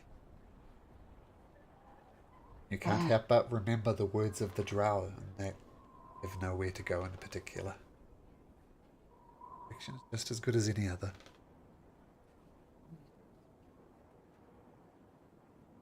Okay. So, I assume you make your way to the crematorium. Now, even before you approach it, You almost saw this as you're approaching Bazzozxan itself from the barb fields. You see thick, acrid smoke billow up from chimneys of the stone building. Corpses wrapped in beige cloth are stacked in a small yard northeast of the building. A willowy man wears a leather apron and greets you at the entrance with surprising cheer.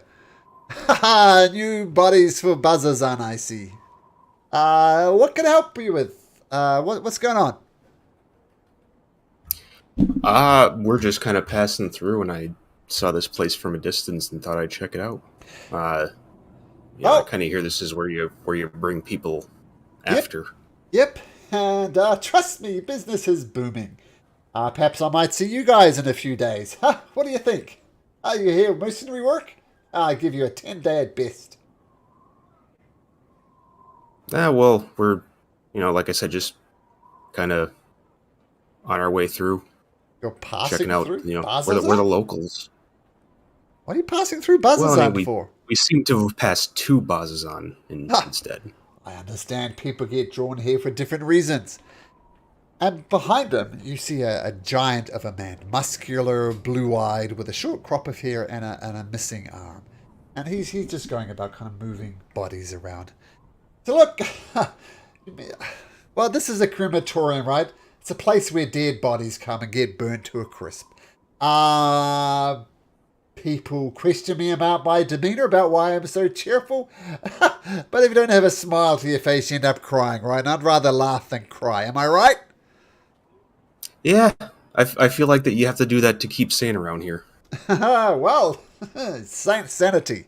Sanity is overrated, I think. But yes, I gotta keep a happy face, otherwise I might be a bit depressed. Anyway, I have work to do here.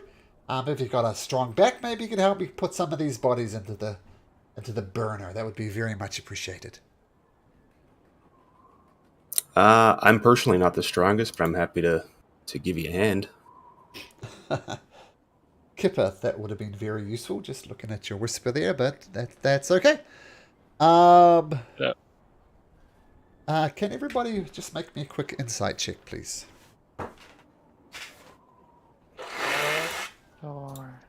Insight check. You. Rourke picking up on subtle features, no doubt. Oh, it's 12. It's 12? Yeah. I don't know why I roll with advantage, but it's 12. And Mist, we're assuming you're still at the crematorium? Assuming you're back? Oh, okay, yeah. I can be back. If the guy passed, I would have left afterwards and asked where they were. Okay, let's switch back to you then. So you got your hand on the shoulder of this guy, just providing comfort. And a very weak hand comes up and grasps your hand. He doesn't look up, doesn't open his eyes, but he's got a firm grip on your hand. And you sit with him for a while. The breath becomes more and more ragged. The grip on your hand is just surprisingly strong, but it gets weaker and weaker until his fingers just uncurl from around your hand with a last deep rattling breath. The drow moves on to whatever the next realm is. And the priest, before he passed. Oh, go ahead. No, not before he passed. Yep, carry on. Oh, before he passed, I would have just, got closer and just spoke in a low tone that, you won't pass. You're not alone. And that would be it, really. Okay. As he passes, Balthus says, I didn't have much help for him. You've done more than most. When people pass, as they often do here, just someone being there. Obviously a relative for preference, but anybody. Done this person a great service. Thank you, Mist. Yes, it is. Thank you. It's not a problem. And Everyone deserves to not die alone. she nods in agreement. And she gets some a beige cloth and kind of gently and respectfully wraps the body in this cloth. If I could ask you just for one more favor, if you could take him to the crematorium, very much appreciated. Very well. I will. Thank you. And so you pick up the body and you start making your way to your crematorium. And you know, normally, if you're in Jigao or Urzen even, or Sirius, walking down the street carrying a body wrapped in cloth would get you sidelong glances at the very least. Perhaps some questions from local law enforcement why you're carrying a body through the street. No one pays you any almost. Not the slightest interest. Like as if it's an everyday occurrence here in Bazzozxan.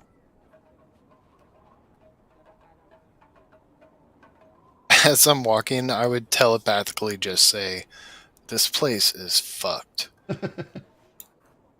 Yeah, it kind of That would sucks be here it. if we're all being honest. Yeah. Everyone's so miserable. Like I'm on my way to the crematorium with a body.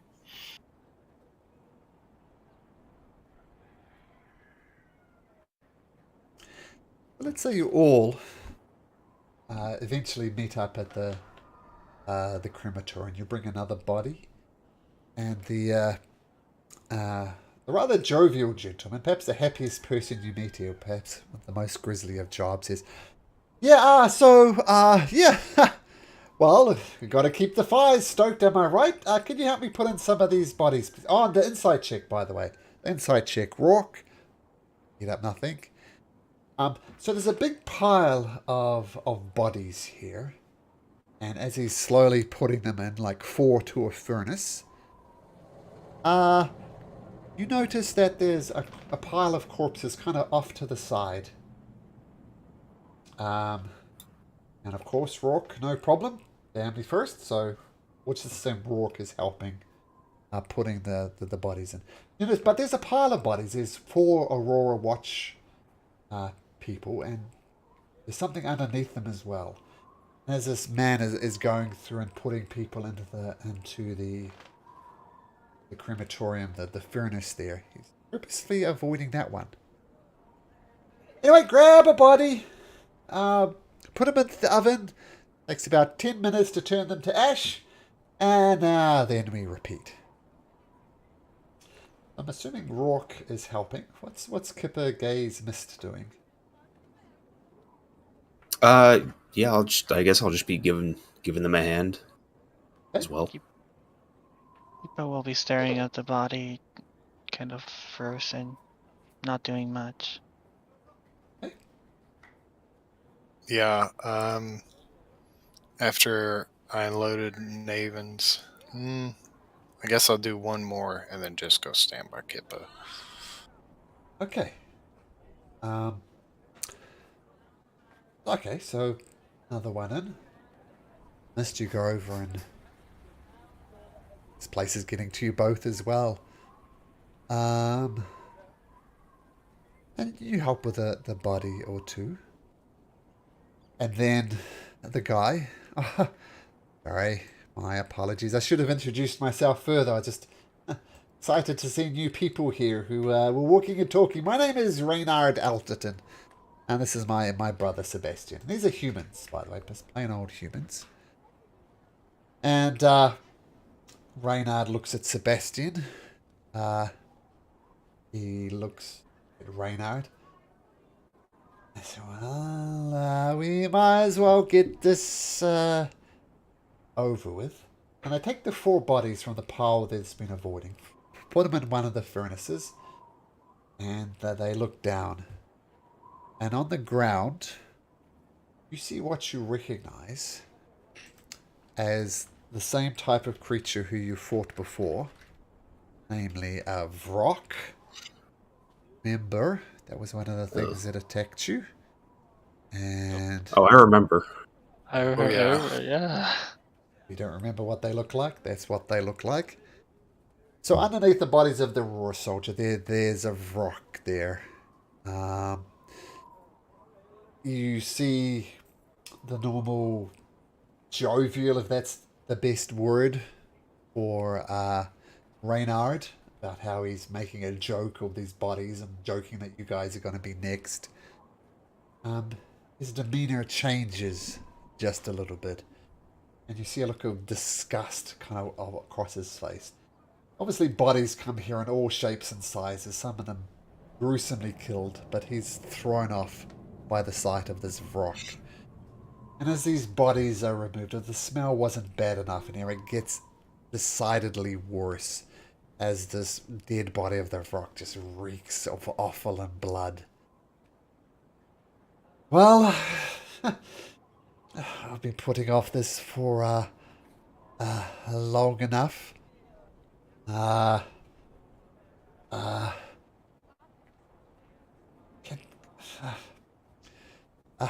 Sebastian's more afraid of this thing than I am, which isn't good. Can one of you just help me put this in the furnace, please? I know it's not a pleasant task. And this thing isn't Why even is on that even here? Well, it was called by the watch. I mean, the captain asked that we dispose of this one. Normally would put them in the sacrifice engine, but he felt that this one in particular needed to be burned. Yeah, we just need to burn it. Please. Rourke.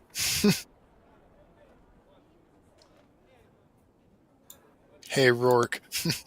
I'm not touching this fucking thing, and I kick it. I'll give him a hand pulling it out if Cool. he needs help. Rourke is with his son at the moment in real life, so he's not. No, with us. I know. I'm just messing. Oh, cool. Yeah, Alora, I'll are you help back a with little. us? Let's see if Alora can hear us. Alora! Can you hear Sorry. us? Yes, I can hear you. I'll probably be just doing tech stuff for me, but Okay, no problem. Nice to have you back. Okay, so in the crematorium, there's this horrible, disgusting rock, and who was it? Gaze was helping him put it aside, and as you're about We to fought these before.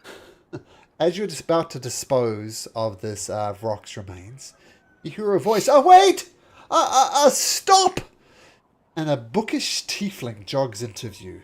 A variety of archaeology tools hangs at his waist, along with a satchel holding his notebooks. You can't burn that yet. I need to study it. And he reaches into his satchel and he pulls out a badge. You don't recognize the badge at all. It's not the Aurora Watch. You don't recognize any calamity. But he holds it up, and as if the badge somehow alone explained. Sorry, as if the badge alone explained his reasons for being there. Stop! I need to examine that body. Please do not burn it yet. This is a matter of utmost importance. My name is Prolux. I am a archaeologist from Unkrell, and my understanding is rocks are particularly famous for swallowing jewelry and other ornamental objects. Now, I believe that this rock may have a few valuable items from the betrayer's rise in its stomach, and it's of the utmost importance that I cut them open before you burn it. So please step aside. Anybody say anything? Do anything? Be my guest. What kind of stuff is in here? Well, I don't know, but I'm about to find out. Like, fact, Frox comes from the abyss. Fact, this thing almost came from the betrayer's rise. Fact, there are very interesting, valuable items in there. Therefore, as rocks eat things, it is the utmost importance that I get into this creature's stomach and see what's in here. Pretty obvious. I like this guy. I like this guy. I'm just gonna let him do his thing. Facts, yes. Knowledge, insight, logic. Really important things. But yes, I represent the allegiance of Warsight. My name is Prolix. Yes, a tiefling, as I said before. Actually. Reminds me of question.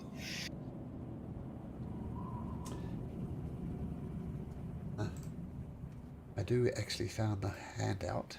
Yeah, go ahead, cut him open, but I want to be right next to him. So this was the handout I was trying to find before. Prolix is that orange-looking tiefling you can see, and Alosia was the elf in the red robe that you met. So, don't know why they combined their artwork, but they did. Oh, well, fantastic. I'll just put it up on this table here. And sounds as if you guys are letting him doing what he thinks, so he does stuff. Right, all that we need to do is therefore is carve up this corpse. Yes, just carve up the corpse. It's a simple matter. It's just,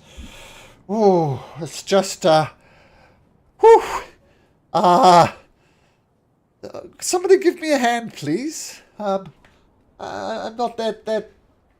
I'm an archaeologist. I'm not a biologist. Can someone help me, please? Okay. What are we doing? Well, Carving up this. Yes. Apparently, there's like this guy thinks there's valuables inside this this thing. Here, I'll help him. Take my knife. So Mist, you start carving up the body of this demon. And yeah, make me a survival check. All right.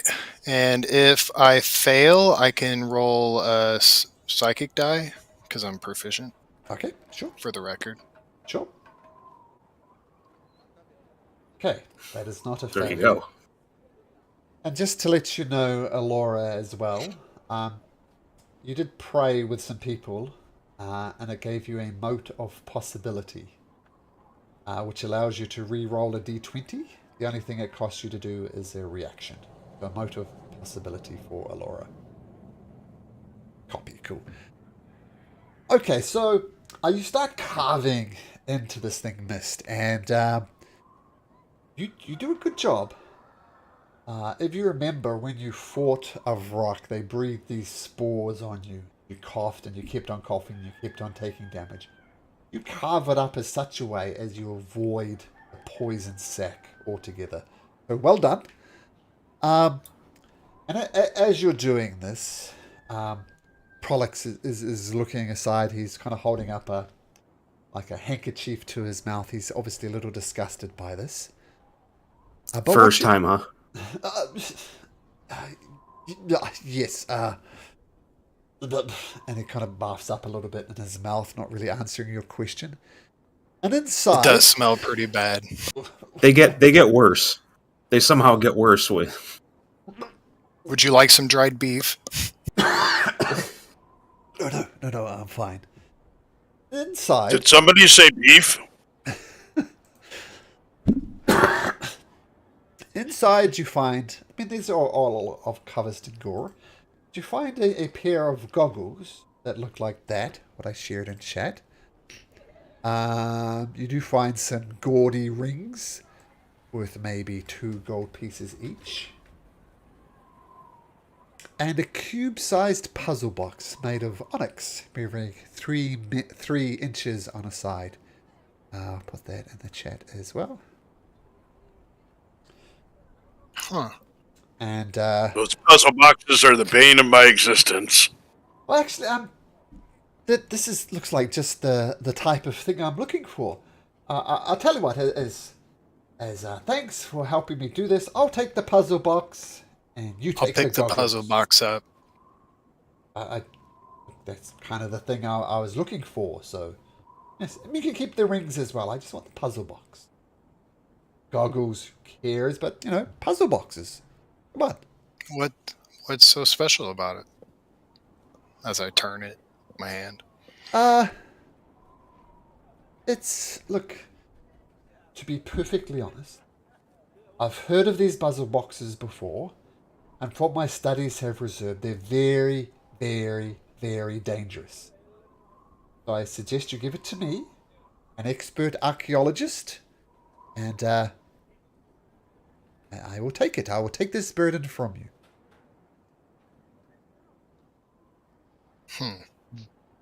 Telepathically, do you guys know anything about these puzzle boxes? I don't, but can I insight check this guy and see if Sure. he really thinks this thing is dangerous, or if he just, Sure. Insight check. is he trying to do anything nefarious? Is basically what I'm trying to suss Uh-huh. out. Am I connected telepathically? Because I don't think I was when you did it. So. No, it was just 3. Yes. Oh, insight 17. You're not sure. He's trying to sound more important than he actually is. And he came over in here, kind of yelled at all of you, demanding follow his logic. You went along with it. You're unsure whether there's something dangerous inside the puzzle box. You think he doesn't know either. He just wants it. As I see it, like, we put it on the table. Like, I cut that out. I mean, you did tell us, so. Yes, you wouldn't have known it was there unless I told you. True. You take But yeah, just the telepathically, I'm gonna tell Mist, like, I don't know that it doesn't seem like he's a bad guy, and I don't really know if these things can be dangerous, but I don't know. I'm not sure about him. Out loud, I say, but if it's dangerous, why shouldn't we keep it? We're trustworthy. Exactly. But you don't know the intricacies of the box. Only I do.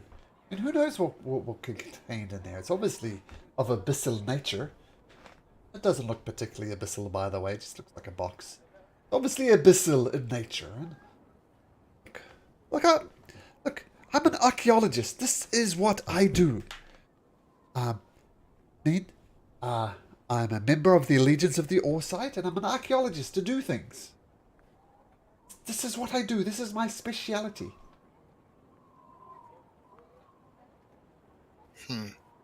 Well, we kick evil's butt.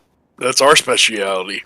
Yeah, maybe we can use this to help us. Because are the crematorium guys still in there? Sebastian and his brother? Yeah, they're just looking back and forth, you arguing and watching in horror as you cut up this demon in front of them. Look, as I said, I'm an archaeologist. I will take this, and I will study it, and I promise anything that I discover from it, I will share with you out of respect. And I lean over to the cube, and I lick it, and I say, I just claimed it. Make me a Constitution saving throw, if you'd be so kind, Orc. Balls. I will turn and ask everyone, like, what do you guys think? Aloud. I mean, well, let's deal with Rourke he looking wanted at box to first. see what was inside of it. Yeah. This is kind of his thing. Rourke, roll me a d10, please. Oh, no. We didn't even know it existed, and we still don't even know how to use it, so... Rourke, you take a big lick of the box, and you say, you licked it, you claim it. As soon as you don't actually get that sentence out, you lick the box, and you stand up, and you start looking blankly around the room. Talking, not saying anything, almost swaying there on the spot. We noticed this? Oh, yes. It's like a Do I Tuesday. get a sense I'm of backing what up. happened to him? He licked a box covered in demon ichor. No, I meant the effect. Oh! Like, is it like charmed or Make anything like that that I might recognize? Make an Arcana check. Hey, Rourke. Orc. Buddy. So a 7. Your There's no modifier. modifier. It's just Oh, a this is 7. straight. Okay. You're not sure. By the way, my character, the one player character that I did exactly the same, it licked something. The something turned out to be a mimic. My character's tongue was stuck to the mimic. no. So that was fun. You don't know. Socks? Just standing there swaying. If he doesn't I'm respond, climbing to him. anything, you Okay. click your fingers in his face. No response. Yeah. Rourke, Rourke, make me another Rourke. Constitution saving throw. Boy. Roll me a d10. Can I tell, is this a magical effect on him? Same thing. Arcana check. And I do one as well. As it is Rourke. Rip. Oh, what's going on, Rourke? Uh, Hello. Oh, it's a 9. That's a I 9. need to- Rourke! You snap out of it, and what do? You move, you can act normally.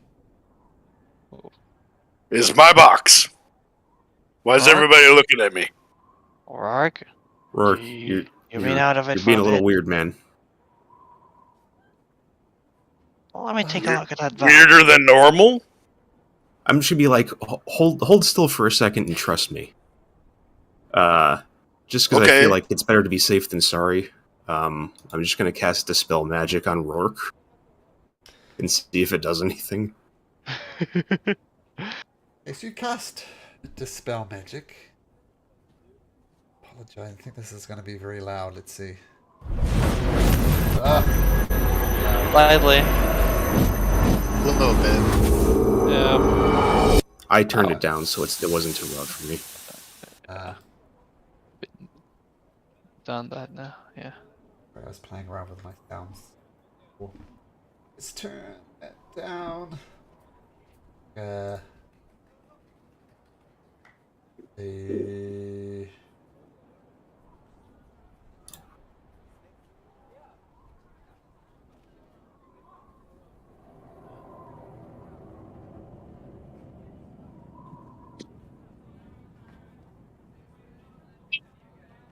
there we go.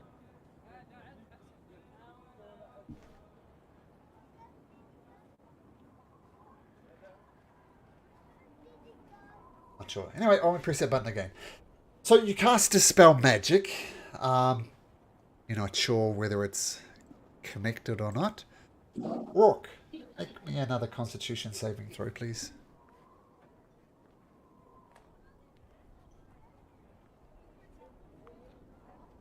Roll me a d10.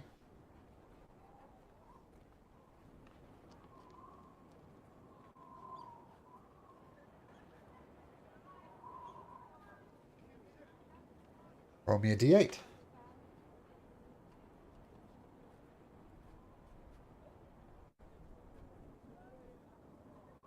Five.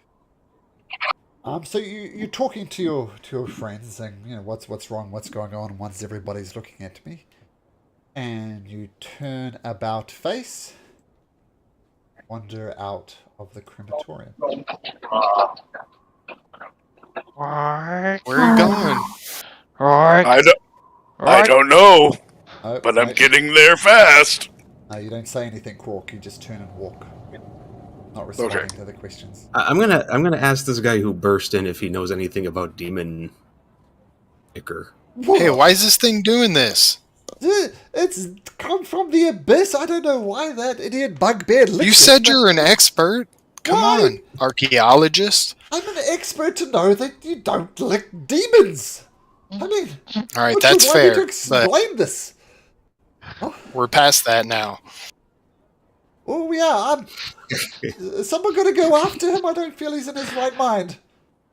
I mean, Keepek has Yeah. climbed them, so Yeah, he's you on top are. of Come them. on, and I'll like go. try to drag him with us. Oh, So what? Yeah, what okay. do you know about this box?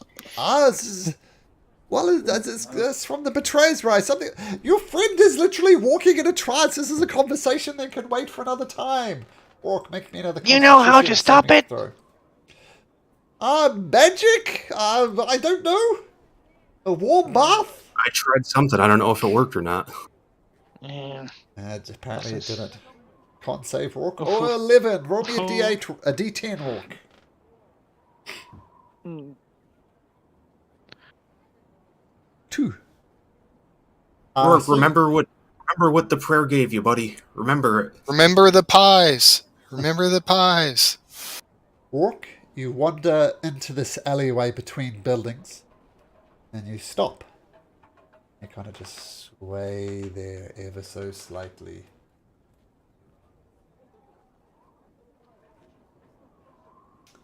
What you see Rourke doing? The same exact thing happened last week, I swear.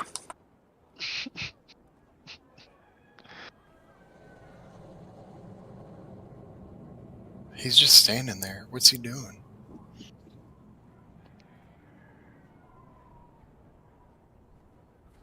Standing there. Does he still have the box on his hand? I think since he licked it and he claimed it, yes, he does. Okay, Creep is just gonna try to see if he can like get it out of his hand and just toss it back somewhere else. Yeah, without resistance, you take the box out of Rourke's hand and just throw it to the Okay. side. I'm gonna throw it like if they're following us, just gonna throw it in their direction. Okay.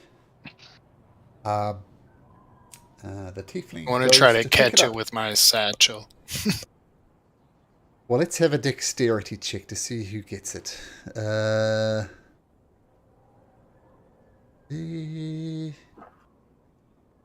Okay, I'm going to tell you that he is going to try and grab it at the same time. With his dexterity check, he rolls a 5. So as long as you beat a 5, you can get to it before him. Just a 1 beats him. Ah. Miss. Well, okay. Roll it anyway, because rolling dice is fun. Right, it's fun. 17. Yeah. 17. Okay, so he goes to grab it, but you're far too quick. Voop. Scoop it up.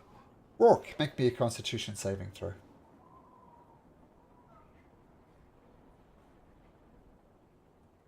Okay, Rourke, you find yourself in an alleyway. You look around. Everybody's looking very concerned in your direction. What would you like to do? Did I drink too much again? Mm. Where's my box? You can't lick random boxes, buddy. It's my box. I can lick it if I want to. I think let's figure this box out some more, and then we'll see. Okay. We're in the alley. Look around. You walked out here. Do you remember walking out here? No, but that's not all that unusual.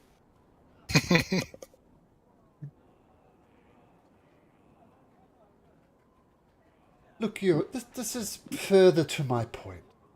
I mean, logic dictates that an archaeologist should take it. Someone whose best means of investigation is to lick something means it should belong to me. So he really mustn't. Just touch my box, I'm gonna lick you. Look, I'm disappointed. You will. But let's just say that today you've not made a friend of the Legion. Good day to you. And he leaves.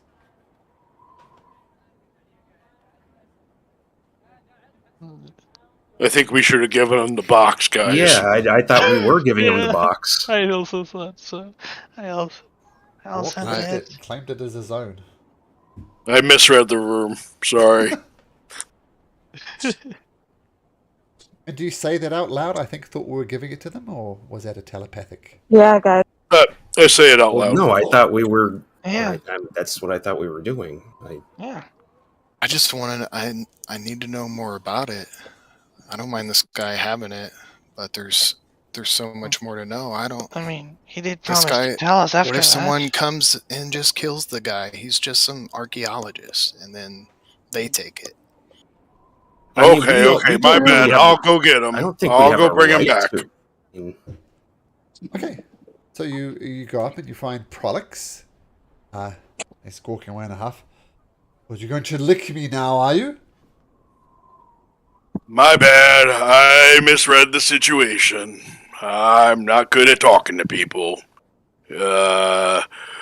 We would like you to take a closer look at the box, and you can have it, I think. Okay, I'll tell you what. This is not the place to be opening boxes anyway. Let's perhaps go to the ready room.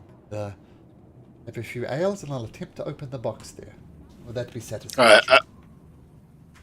We can go there, but I think I've had too much today. Perhaps let's go back to the crematorium then. Maybe I'll try and open it there. Turns around, goes back to the crematorium. I assume you guys follow. And he finds an empty space. And he starts studying it. I mean, this is... Obviously, I'm an expert on these boxes, but if anybody who thinks you are particularly smart, perhaps you could help me trying to unlock this box. Okay. I don't Kippa's know got what Want to give it a skills. whirl? I mean, I'll give it a Give shot. it a try. First, yeah, there you go. I can Okay. always help too. Yeah, I mean, Rourke says, I got this. Lick it, Rourke. He No, grabs don't. I'm it. just kidding. I'm just kidding. No. And I try to block him if he does go for it. Yeah. He presses his medal of wit to his temple, giving Oh. him advantage on intelligence checks for an hour. Ah, there we go. I will not fight that then, yeah. And Alora, you want to help with the guidance? Sure, I will give more guidance. Okay. So I think it was Kipper who was actually doing it, right? So Kipper, make me an intelligence check Oh, at advantage. I think it was Rourke pressed it on his head, right? It was... Was it... Yeah, I I thought can- Rourke was the one that was Yeah, like, I'm yeah. gonna do this. Yeah, I I'm could all press for it. I Rourke could- trying. I could press it on Kippa's head. Oh, you If pressed you it on want your to, own but I'm okay with you trying it yourself. Rourke, make me an intelligence roll, intelligence check at advantage, and add a d4 onto it. It was safe. But yeah, and Oh, the still, it's a D4. 12. It's a So, with the help of 16. Alora, with the help of Prolix the Tiefling, you kind of twist it like a Rubik's Cube, try and get into it. You exchange notes back and forth with Prolix, and it doesn't open. What? So good roll. Damn. What'd you see? Well, apparently we can't get this box open. I will need more time to study this. This might take some time. It might take hours. It might take days. Mr. Rourke, you're most helpful. Perhaps you could spend a few days with me, and we can work out how to open this box. Me being this smart is a one-time shot. It's going to run out soon. Perhaps it's best if I take the box and study it. Find me in the ready room. Is that acceptable to you? I promise to share whatever I find inside of this box. Rourke clearly has no idea what to tell him, so he looks at the group and kind of shrugs. I think that's Yeah, I just mean- fine. Go ahead. We couldn't figure anything out, so I mean, you look studious. Okay, well, Yeah. look for me in the ready room. You were kind enough to approach me. I was kind enough to share what I learned from it. Before he leaves, Rourke again apologizes. Just don't lick things. Licking things is fun. Now, the only other thing of note inside this Rock's gullet were these goggle-looking things. Once again, this is what they look like. Like a Batman mask. If no one has it or nobody wants to examine them, Keeper would spend like 10 minutes casting detect magic and see if they're magic. Yes, it is magical. Not sure what school of magic. Hmm. Definitely magical. Okay. Yep.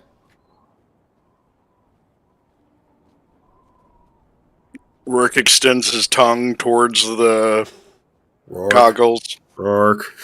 puts his tongue back in, looks at the ground. What did we learn the first time? I don't know. Right. No lessons learnt. Don't lick strange puzzle items or I mean, goggles yeah. that were found in. Don't lick anything that really came out of a demon. I feel like is a good guideline. What it tastes like? What Yeah. tastes like? Good, great The question. box. Oh, it's kind of good. A little bit smoky. Just out of interest, does anybody have the identify spell available? to them? Kipa will mention he can try it on the morning. He doesn't have it right now. I have the goggles of night. No, the goggles of night. I'll say, Or a yeah, different you found thing. one pair. They look different than these. They do. Yeah. Nope.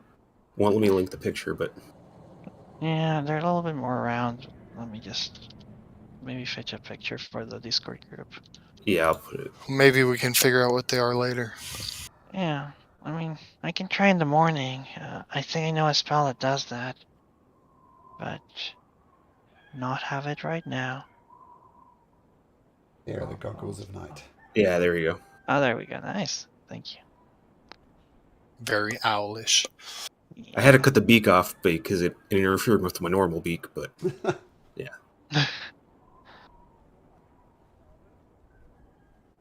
And it's about this time. Night's starting to fall. These two human guys, they continue to, more bodies arrive. Unfortunately, they continue to put them inside of the crematorium. And I didn't finish my sentence. It's about this time that night's falling, and you know, Alora, this would be the time that the Furbolg invited you to join him for prayers in the temple.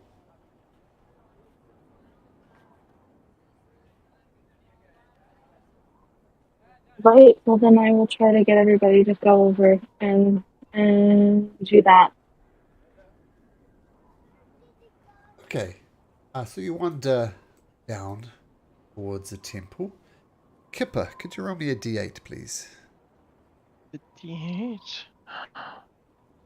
4. 4, okay.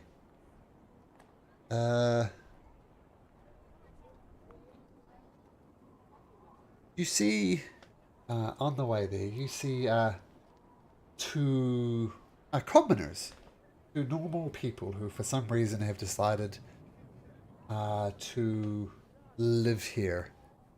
And you see both of them are crying, both of them are sobbing, both beating the crap out of you. You can tell they're not trained soldiers. They're doing the classic thing of just wailing your fists while you look away, hoping to connect with something. And there's a Aurora Watch soldier saying, "Oh, just calm down. There's no need for violence. Please, just relax."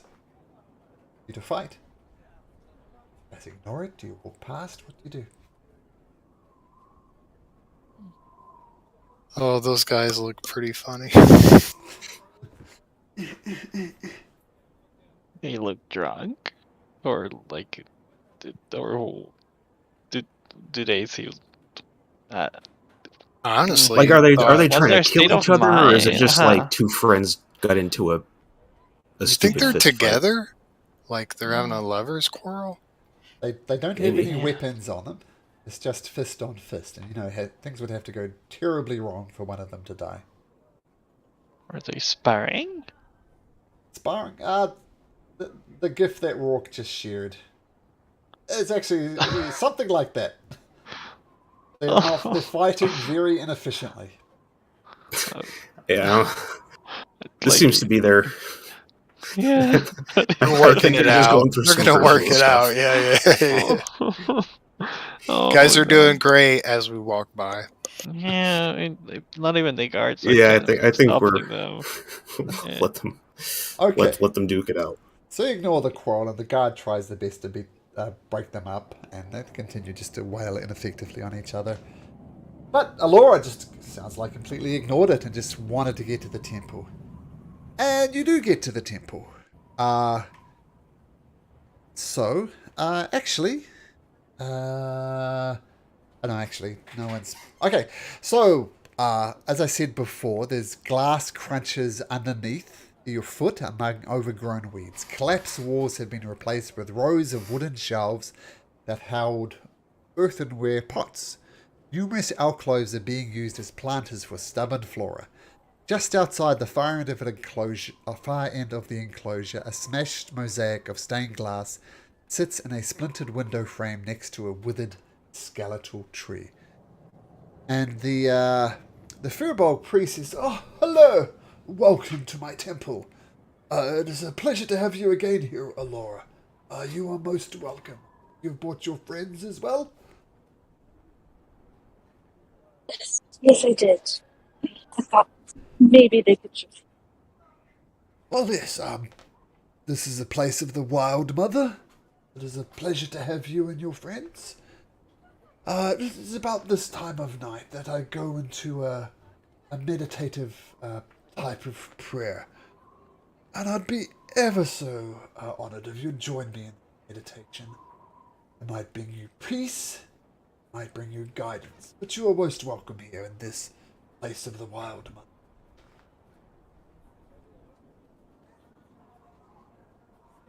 Sure. I'll Thanks. yeah, well, I'll go ahead and join. Okay, what about you, my little Firbolg and rather large bugbear? Would you like to join me in this meditation? Worse. You young kobold? Sure, yeah, I could do that. Okay, so please take a seat. And this withered tree that's at the center, which not dead, then well on its way to dead, invites you to sit around, and you sit around the tree, and he reaches his hands out to the person to the left and the right of him. He says, "Please, hold hands. It is good if we connect together and meditate." You all hold hands? Rourke does, and he giggles a bit. Okay. So I meditate to commune with the Wild Mother. When you're with the Wild Mother, I suggest you just reach out to her with your own concerns, your own hopes, your own dreams. Perhaps the Wild Mother will provide you answers. And by the way, before he held hands with you and sat down, he put a whole bunch of incense around there. That was terrible, but other than that, no great effect. Okay, close your eyes, and please just reach out to the Wild Mother as best you can. Everybody. So, what is Alora doing in this? Reaching out to the Wild Mother? Maybe. Yes, she's going to take this moment to reach out to the Wild Mother and search for that familiarity. Sure. Gaze? Yeah, he's just kind of trying to picture like the the stars in the sky and whatnot. Ooh, Kipper. Oh, yeah, I mean the wild, in general. Yes, I'm Sure. I'm following what she's instructing me to do. Following the advice. Cool. Kipper. I guess I'll. The only concern I will reach her with is basically the safety of work. Okay. Nice. Mist. Yeah, I'm holding hands and thinking of the Savalier Woods. I don't know how to pronounce that place right, but That's correct. a wild place. It's the most wild place I know. And Rourke. Rourke just kind of sits there. Okay. So you all hold creatures with this fur bulk, who I don't think actually said his name. Fogholm. His name is Fogholm. And you all sit down, kind of, as best you can, stop, focus. Reach out to the Wild Mother, reach out to the stars, reach out to forest places. And all of a sudden, you'll almost as if you're not quite here in the temple anymore. Hear the sounds of Bazzozxan kind of fade away into the distance, becoming mere background noises. The thing that notices you is it goes completely silent. You don't hear. Almost in a panic, you open your eyes and you see a young human, curls plastered to his brow by sweat, sinking to his knees in the garden. His eyes betray a lack of sleep, and despite the softness of his feature, he looks like he experienced more pain than any one person should bear. "They're counting on me," he whispers. "They need me, but I'm exhausted and frightened. What do I do? Please, someone, tell me what to do." The moon races across the sky, soon replaced by the angry red sun that rises before a fateful battle. 5 silhouettes approach the temple, and one claps the kneeling figure on the back. Their voices are muffled, as if coming through water, but you see them embrace, standing alone, before marching off to war. So what you're seeing is a temple that you're at right now, but it looks quite different. Sure you'd want to read that a little closer, so I'll post that in chat.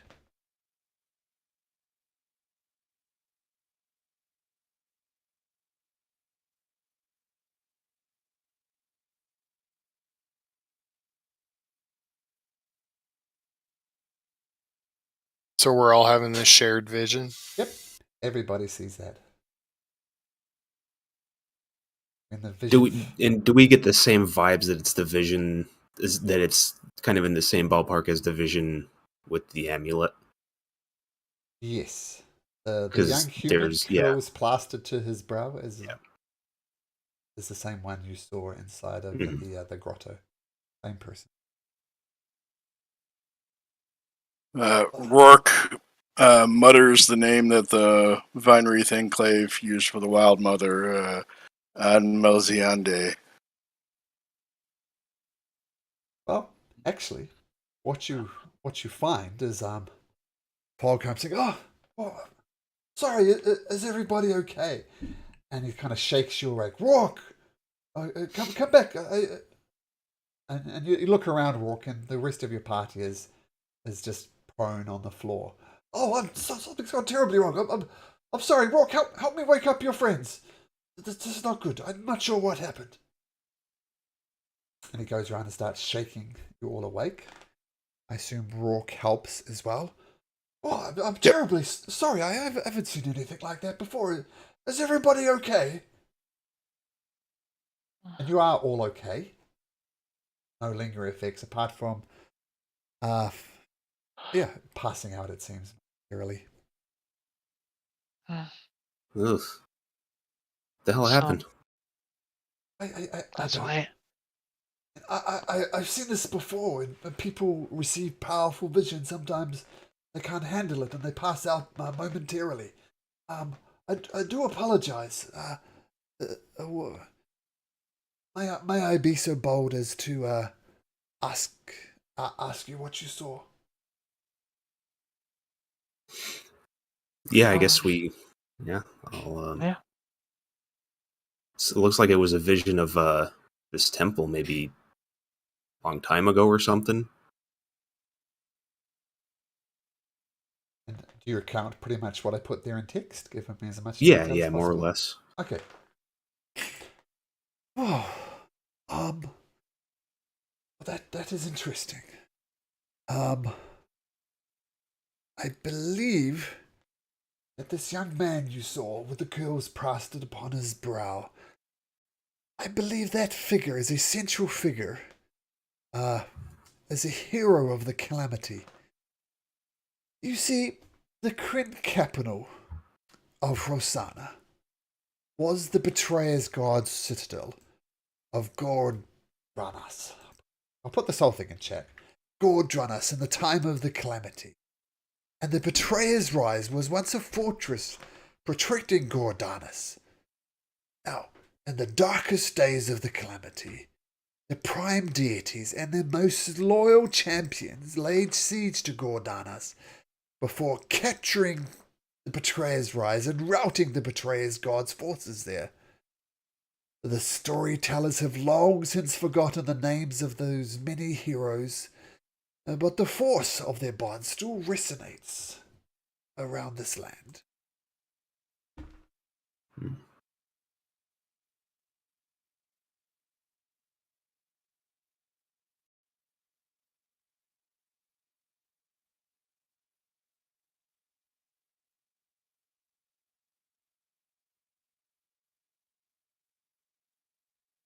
Denon?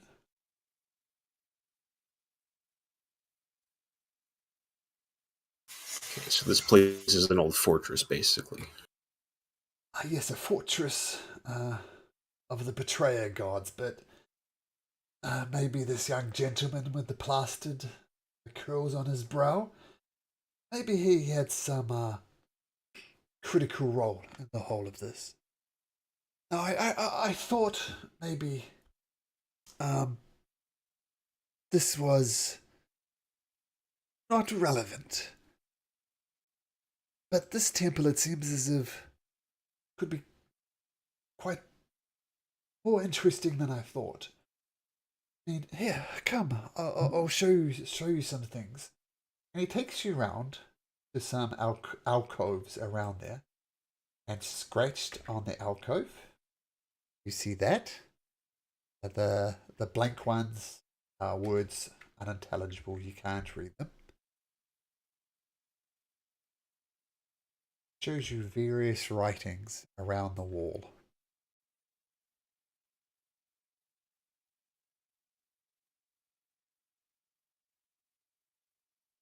And he says, these scratchings have been here longer than I've been in this temple.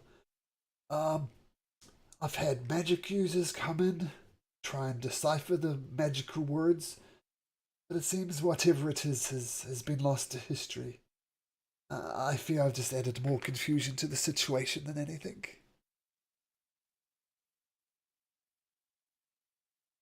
Now, what you will notice is I'm doing my best to grow food here, but it is difficult. But you will notice that where these engravings are, the plants here are decidedly more healthy. Anywhere else inside of this. You take note of this. There's lush vegetation around these alcoves where these words are written. Not sure what that means. What do you make of it? Would nature proficiency help me in any way? To determine what? I guess just to try to figure out if Like why we the would know plants anything are growing about, there? yeah, like why they're under these like specific, Sure. like these phrases or these quotes or whatever. Yep, absolutely. Make a nature check. Yeah. Yeah, I mean, you get down and you feel the soil. The soil feels rich, feels nutritious. You know what? I'll use my thing to re-roll that actually. Sure. Sure, your motive possibility. Even there we go. Take So that. you get down and you feel the soils with your hand gaze and kind of rub it and smell it. It is very, very nutritious. Like it's be prime soil, something you'd pay a decent amount of gold for if you wanted it in your own garden. As I said, you do notice that it grows around these things here, and it's almost as an impulse, you grab the soil and kind of back away from one of these alcoves. Soil almost turns to an ashen type substance in your hand, blows away in the wind. You know that it's something to do with these writings, and something to do with the proximity of these writings to do it. And that's what you get for a 15. Okay. Yeah, I'll just relay. It looks like maybe whatever's written here is giving off some kind of aura that's giving life to the soil or something that might be planted here. Bazzozxan nods. Very interesting. And as you're pondering this, Laura has to maybe catch a flight now. She has to head out. And this will be a good place to end it, and we'll pick up in the temple next week. Sound good, guys? Alrighty. Yeah. Yep. Real quick, Yep. just so I don't forget next week. Did Rourke actually not go into the trance, or did me saying the name bring me out? You went into the trance. You all Okay. fell unconscious, leaving the trance. Falcone woke you up, shook you from the trance. So you saw it and passed out as did everybody else. Okay? Okay, gotcha. Okay, awesome, guys. We'll see you next week. All right. Thanks. Later. Night. All right. Have a Take nice care. week, See everybody. you guys.